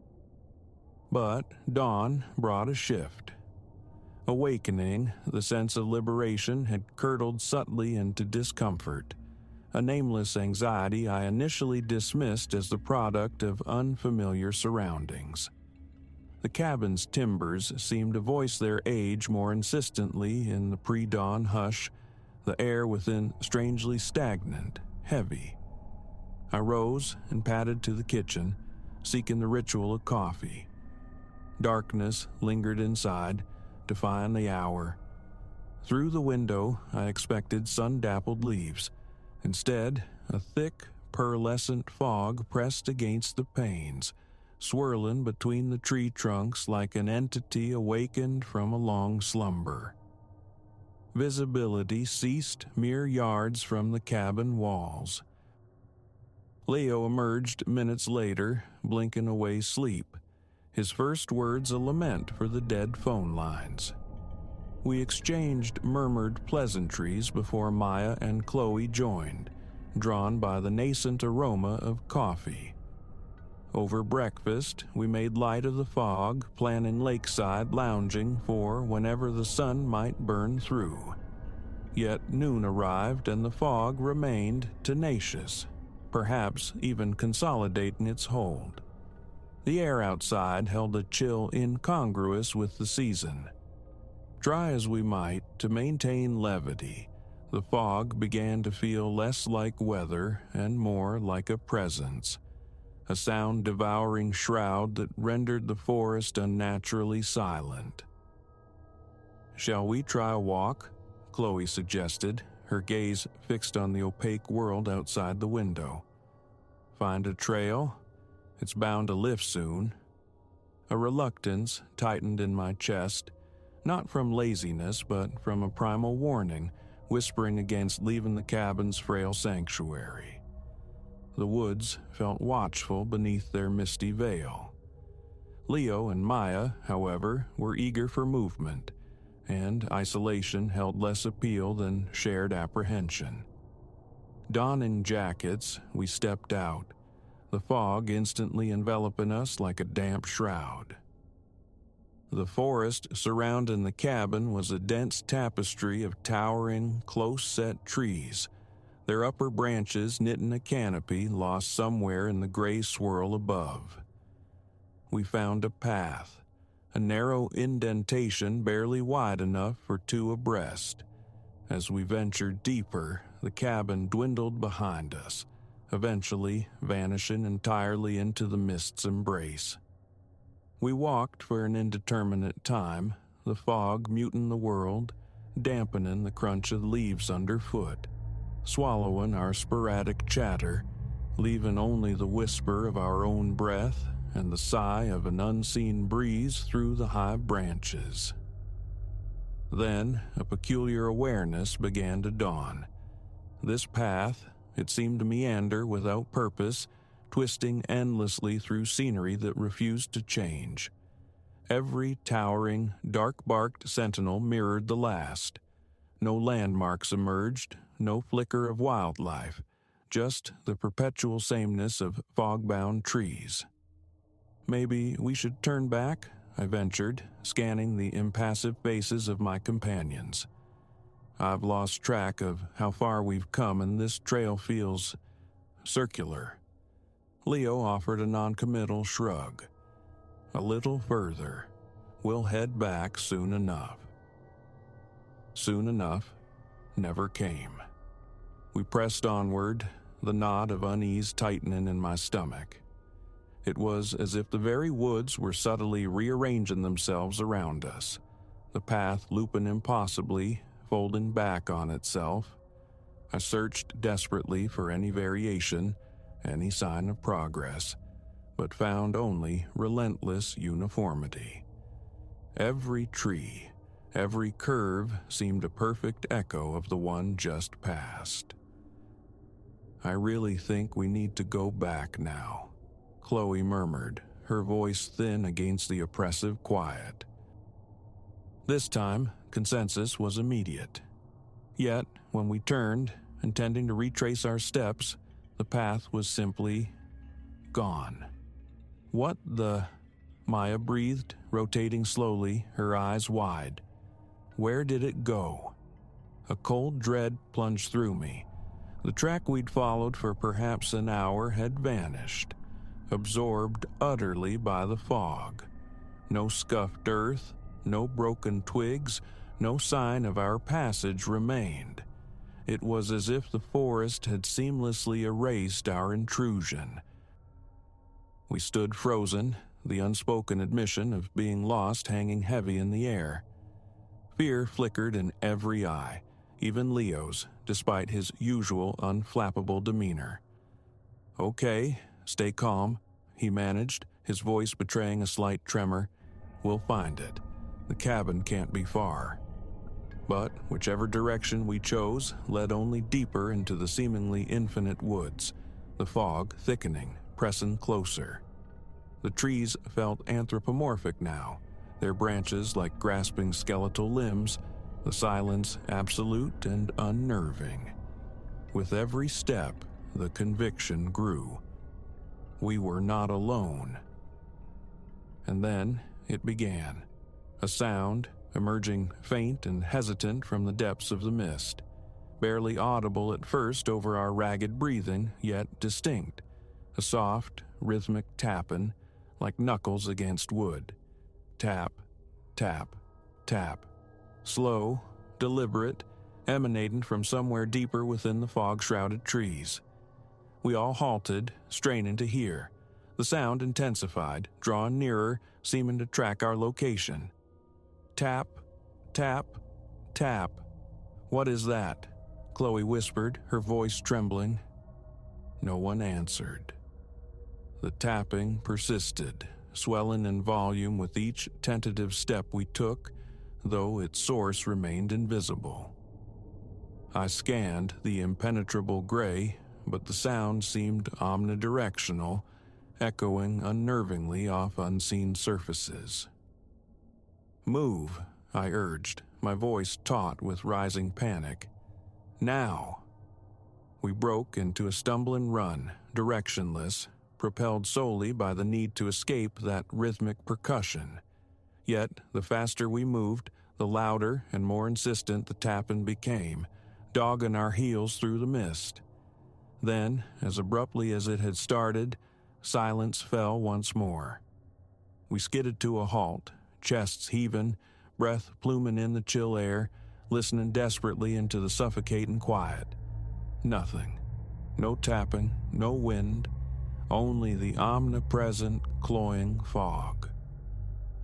Through a momentary thinning in the mist ahead, I saw it. A structure, a cabin, but not our cabin. This one slumped, derelict, its roof sagging precariously, its timbers stained dark with decay and time. Windows gaped like empty sockets. The door hung askew from rusted hinges. It stood in absolute stillness, an artifact of profound neglect seeming to wait. How we had stumbled upon it, I couldn't fathom, but a certainty seized me. Entering was unthinkable. Without a word exchanged, a shared instinct took hold. We turned and fled, plunging back into the blinding fog, the trees seeming to warp and twist around us as we sprinted through the disorienting woods. I don't know how long we ran, fueled by pure terror, until we burst suddenly into a familiar clearing. There, shimmering through the mist like a half-forgotten dream, stood our rented cabin. We never spoke of what we encountered in the fog. We packed our bags in frantic silence and were gone before nightfall. I have never returned to the woods.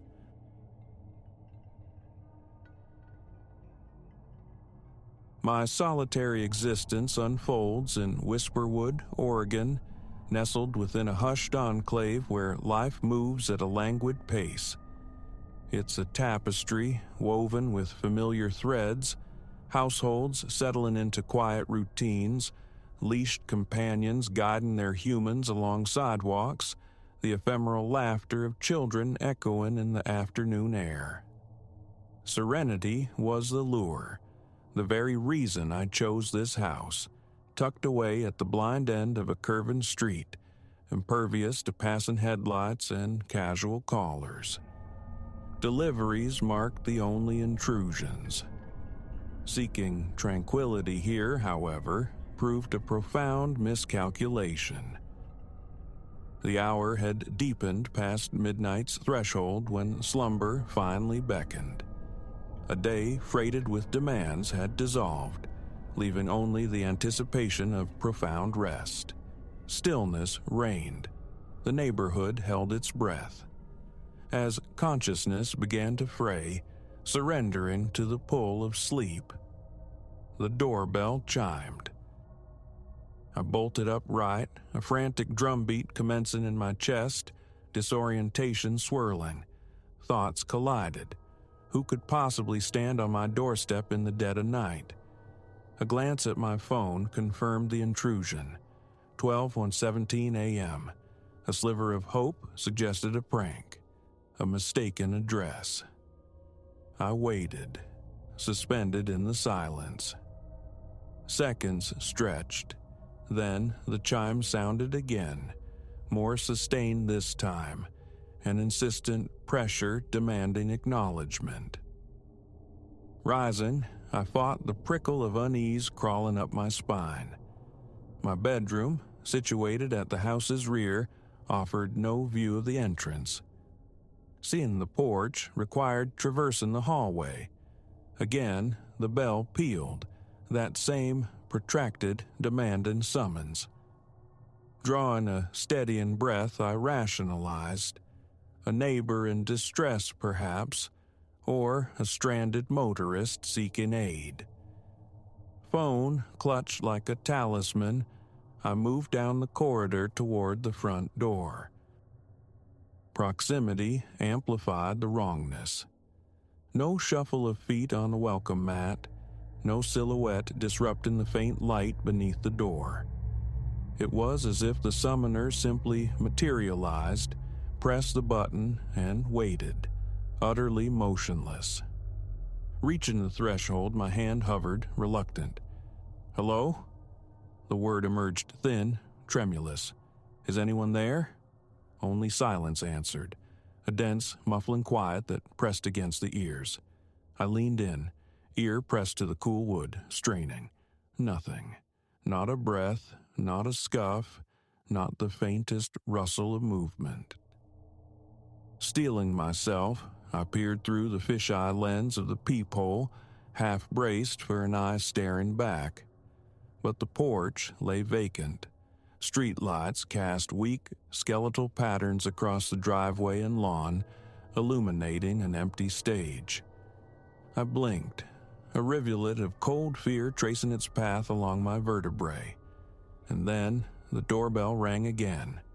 I recoiled, heart slamming against my ribs, and squinted through the peephole once more. Still deserted. Comprehension fractured. I had just looked. It defied logic. A fleeting impulse urged me to wrench the door open, to confront the void and end the maddening uncertainty. Yet, a deeper, colder instinct counseled restraint. Instead, I called out again, forcing volume into my voice. "Is someone out there?" Stillness was the sole reply. Indecision held me captive until my phone vibrated. Not a call, not a text, a notification. My security camera had registered activity at the front door. With trembling fingers, I launched the application, navigated to the live feed, then rewound to the event. The screen displayed my unoccupied porch, awash in the faint, ambient glow from the street. I advanced the footage, seconds blurring past. Nothing disturbed the scene. Until the precise moment the timestamp aligned with the doorbell chime. There. A flicker, an indistinct smear across the pixels like motion too swift, too ephemeral for the lens to resolve. My skin tightened. Rewind. Play. Again. It remained elusive. Not a figure but a distortion. A momentary warping of the image at the periphery. As if something occupied the space yet evaded true capture, slipping through the digital gaze. The doorbell's cry shattered the moment, pulling me back to the unnerving present. This peal was longer, more forceful, as though someone leaned their weight against a button. I retreated from the door, thoughts skittering like panicked insects. Open it? Stay hidden? The primal urge to confront battled the icy certainty that I should not. My fingers, clumsy with dread, found the emergency number. Dialing 911 felt absurd, even as I stammered my report to the calm voice on the line. Someone was ringing my doorbell, incessantly yet demonstrably. No one was there. I could almost sense the operator's skepticism filtering through the receiver, yet she promised to dispatch a patrol car. Disconnecting, I paced the confines of the hallway, gaze snagging on the door with every turn. The ringing ceased, but the presence lingered, an unseen weight of observation. Time stretched taut. Then, finally, mercifully, the sweep of headlights painted the walls, followed by the crunch of tires. A patrol car idled by the curb. Unlocking the door, I stepped onto the porch as the officer approached, his expression a mask of professional calm. "Evening, ma'am," he greeted. "You reported a disturbance? Someone at your door?" I nodded, a flush of embarrassment rising now that authority stood before me. "Yes, officer.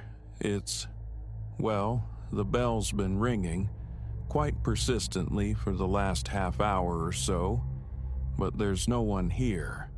I even checked my camera, but..." He arched an eyebrow. "Checked around the property? Sometimes kids pull these sorts of pranks." I shook my head. I wasn't about to go out there by myself. He gave a curt nod, his gaze sweeping the quiet cul-de-sac. "Understandable. Stay put. I'll do a quick sweep." I watched his flashlight beam carve arcs through the surrounding darkness as he circled the house. Wrapping my arms around myself against the night's chill, the silence felt amplified, heavier than before. Minutes later, he returned, shaking his head. Nothing. No footprints, nothing disturbed. No sign anyone's been hanging around. "Are you certain you didn't imagine it?" Words of protest formed, then died on my lips. In the stark reality of his presence, doubt gnawed. Was it possible? Fatigue, stress, an overactive imagination conjuring phantom callers? Standing there in my sleepwear, arguing for an invisible tormentor, suddenly felt utterly foolish. I suppose I could have. I conceded, the heat rising in my cheeks. Maybe. He offered a small, placating smile. It happens. Gets quiet out here. Mind can play tricks. Give us another call if anything else occurs.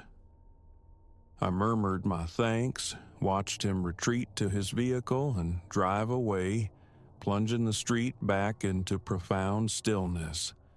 Alone again. Stepping back inside, I secured the deadbolt, the click echoing unnaturally loud. I lingered, listening to the house settle around me, attempting to will away the lingering unease. It was over. Just nerves. As I turned, finally ready to seek the refuge of my bedroom, the doorbell sounded once more. I froze, every muscle locking, the frantic drumming resuming in my chest. Turning slowly, I stared at the door. The police had just left. They'd found nothing. Yet the chime persisted, a long, unwavering tone, as if the button were being held down by an unyielding finger. Drawn by a morbid compulsion, I approached the door, hands shaking uncontrollably, and pressed my eye again to the peephole. Empty. Utterly, undeniably empty. The ringing, however, continued its relentless assault. I stumbled back, panic surging, a suffocating wave. What could I do? The sound permeated the house, inescapable, pressing in, reverberating not just in the air but seemingly within my own skull. I clapped my hands over my ears, a futile gesture. It grew louder, more insistent. Then, with jarring abruptness, silence crashed down, deafening in its totality. I stood rigid, braced for the next chime, but it didn't come. A ragged breath escaped my lips. My hands still trembled. Turning away from the door, intending to retreat, my gaze fell upon something on the floor just inside the threshold. A small, crumpled square of paper. My mind struggled to reconcile its presence. It hadn't been there moments ago, not when I'd opened the door for the officer. With a hand that felt disconnected from my body, I reached down and retrieved it. The paper felt unnaturally cold, almost icy. I unfolded the crease, my breath catching, vision swimming as I deciphered the words scrawled in a shaky, desperate hand. I'm already inside. The dimensions of the room seemed to contract, shadows deepening, pooling with unseen menace. I scanned the familiar space, every corner suddenly suspect, every shape potentially hostile. Backing away slowly, the cold paper clutched tight. My heart threatened to batter its way out of my chest. How long I remained there, a statue carved from fear, eyes darting, ears straining against the profound silence, I cannot say. No floorboard creaked, no breath disturbed the air. The house remained still, empty. Eventually, propelled by sheer terror, I navigated to the living room couch, the bedroom now an unthinkable destination. Sleep was impossible. Every light blazed, illuminating the vacant spaces, my phone clutched in a death grip. When dawn finally bled through the windows, painting the room in pale, uncertain light, I threw essentials into a bag and fled. I have never looked back.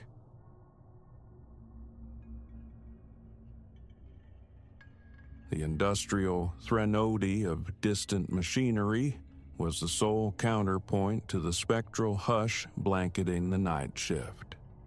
6 months I'd haunted the skeletal remains of this factory, perched on the frayed edge of Detroit, believing its repertoire of rust and ruin held no more surprises. But that October night, steeped in the chill of encroaching winter, I unearthed a truth coiled beneath the surface, a discovery poised to shatter my existence and cast me into peril. My name is Elias. I wear the uniform of a guardian, a sentinel of solitude, not a calling, merely a necessity that keeps the wolves from the door. This factory, a sprawling carcass of oxidized steel and fractured glass, stands as a monument to Detroit's bygone titans. Most nights, the vast emptiness is shared only by myself. The spectral passage of the night cleaner, and perhaps a feral feline seeking refuge from the urban decay. The shift began under a familiar, indifferent moon. 10 p.m. saw me punch the clock, the flashlight's beam cutting a familiar path through the gloom as I commenced the first patrol.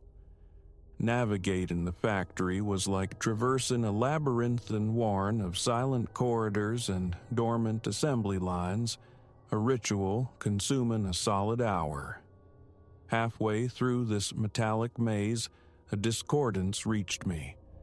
Voices emanating from one of the long-sealed storage sectors. Not the usual echoes of trespassers seeking cheap thrills or shadowed corners for illicit sips. These whispers were sibilant, frantic, leaking from a wing declared defunct years ago. A treacherous curiosity tugged me forward, my pulse a frantic drum against my ribs. The murmurs solidified as I drew near. The consignment arrives tonight. Preparations must be absolute. And if we're observed, this new watchman, he probes deeper than the last. Ice traced my spine. They spoke of me. He's inconsequential. Should he become an impediment, he will be addressed. The detached finality in the speaker's tone was a physical blow. Logic screamed retreat, demanded a call to the authorities, anything but lingering on this precipice. Yet paralysis held me fast. The need to comprehend outweighed the instinct for self-preservation. Edging cautiously, I risked a glance around the corroded doorframe. The sight froze the marrow in my bones. The storage chamber bore no resemblance to its derelict brethren. The graveyard of outdated machinery and dust-laden crates was gone, supplanted by sleek tables bristling with sophisticated electronics. Monitors flickered, displaying a mosaic of surveillance feeds panning across the factory's shadowed expanse. And there, the nexus of this clandestine operation, stood 5 men, faces disturbingly familiar, colleagues all, including Sal, my own supervisor. They were clustered around a central console, scrutinizing something beyond my vantage point, the air thick with a voltage I could almost taste. This was no petty theft. It was something vast, intricate, and dangerous. A scuff of my boot on the grimy concrete, an insignificant sound amplified in the charged silence. Sal's head snapped up, his gaze locking with mine across the altered space. Time seemed to stutter. "Elias?" His voice, a disquieting blend of astonishment and something far colder. "What brings you this far off your circuit?" I offered a clumsy fabrication about investigating a noise, but the disbelief hardening in their eyes rendered it transparent. The atmosphere shifted, crackling now with undisguised menace. "How much did you overhear?" Another man challenged, his posture shifting into aggression as he advanced a step. My hands rose instinctively, palms outward. Nothing. Just arrived. I heard nothing, I swear it. Sal exhaled slowly, a weary gesture as he raked a hand through his thinning hair. Elias, should have stuck to the designated path. It was then I saw it, the dark gleam of metal in Sal's hand, previously obscured by the tabletop, a firearm. My heart vaulted into my throat. "Look," I managed, wrestling my voice into a semblance of calm. "Whatever this is, I don't know, and I don't want to know. Just let me walk away. We can erase this moment." A hollow chuckle escaped Sal, devoid of any warmth. "If only it were that straightforward, Elias. We have a delicate enterprise here. Your awareness presents a complication we cannot afford." I didn't linger for the inevitable conclusion. I pivoted and fled, their furious shouts echoing in the cavernous space behind me. My intimate knowledge of the factory's arteries, its hidden veins and forgotten passages, became my only shield. I could hear them dispersing, their footsteps drumming a frantic pursuit through the metal shell. Fragments clicked into place, the advanced surveillance, the talk of consignments, a smuggling network, sophisticated and deeply embedded, using this industrial corpse as its perfect camouflage. A cramped supply closet offered momentary sanctuary. Inside, enveloped by the scent of dust and decay, I fought to regulate my breathing, to quell the frantic surge of adrenaline. Escape was paramount, the police essential, but my phone lay dormant in my locker, and the nearest exit yawned miles away on the factory's opposite flank. Thus began a desperate ballet of predator and prey, hours spent slinking through shadows, freezing at the whisper of approaching feet, diving into concealment. The familiar factory transformed into a treacherous landscape, every corner a potential ambush. As the first tentative fingers of dawn probed the grimy windows, an opportunity materialized.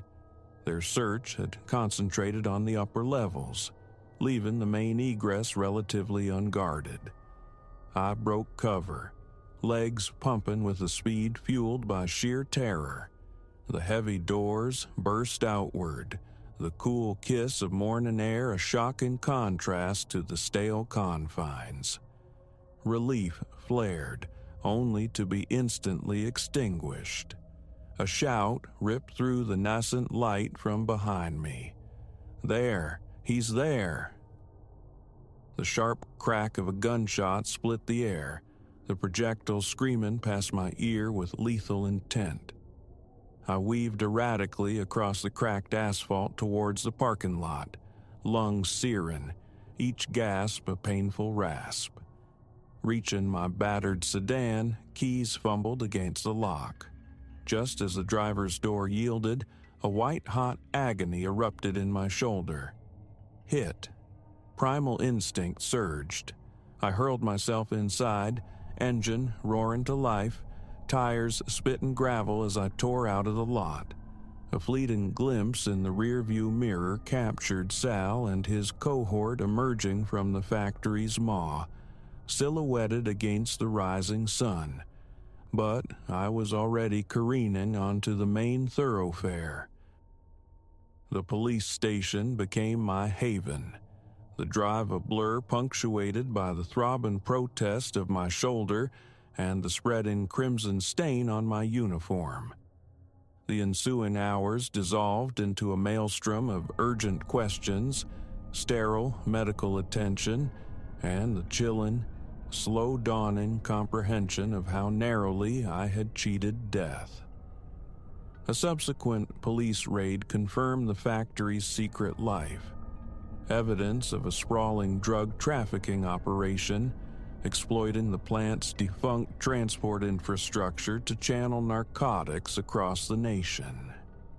But Sal and his associates had vanished like smoke. In the sterile quiet of the hospital ward, the full scope of my accidental intrusion unfurled. This clandestine network had thrived for years, a cancer growing undetected within the city's industrial husk. My blunder had lanced the boil, exposing the rot within. Yet the relief of survival, of bringing truth to light, was perpetually shadowed by a gnawing apprehension. Sal's crew remained phantoms in the wind, and I carried the face that could condemn them. Official protection was offered, a fragile shield against unseen threats. Discharge papers signed, I fled Detroit. A continent away, I forged a new identity, sculpting a semblance of normalcy from the wreckage of the old. But the echoes of that night persisted, ghosts clinging to the periphery of my vision. Every sudden noise, every lingering glance from a stranger sent my pulse hammering against my ribs. Months bled into years. The sharp edges of fear began infinitesimally to dull. A new job, tentative friendships, the nascent thought of connection, of letting someone in. Then, on an utterly unremarkable Tuesday afternoon, the fragile peace shattered. Across a busy street, a familiar figure stood motionless. Sal. His eyes found mine, and in that instant, I saw the flicker of recognition ignite across the chasm of time and distance. I ran. Again. As I commit these words to paper, I reside in yet another city. The weight of a perpetual backward glance my constant companion. True safety may forever remain an illusion, a shore I can see but never reach. Yet, intertwined with the fear, is the unshakable conviction that my actions in the factory's heart were necessary. How many lives were poisoned by the cargo Sal and his men moved through those shadowed corridors? Sometimes the counterfactual whispers, "What if I had turned away?" Feigned ignorance. Would life now be mundane, untroubled? Perhaps.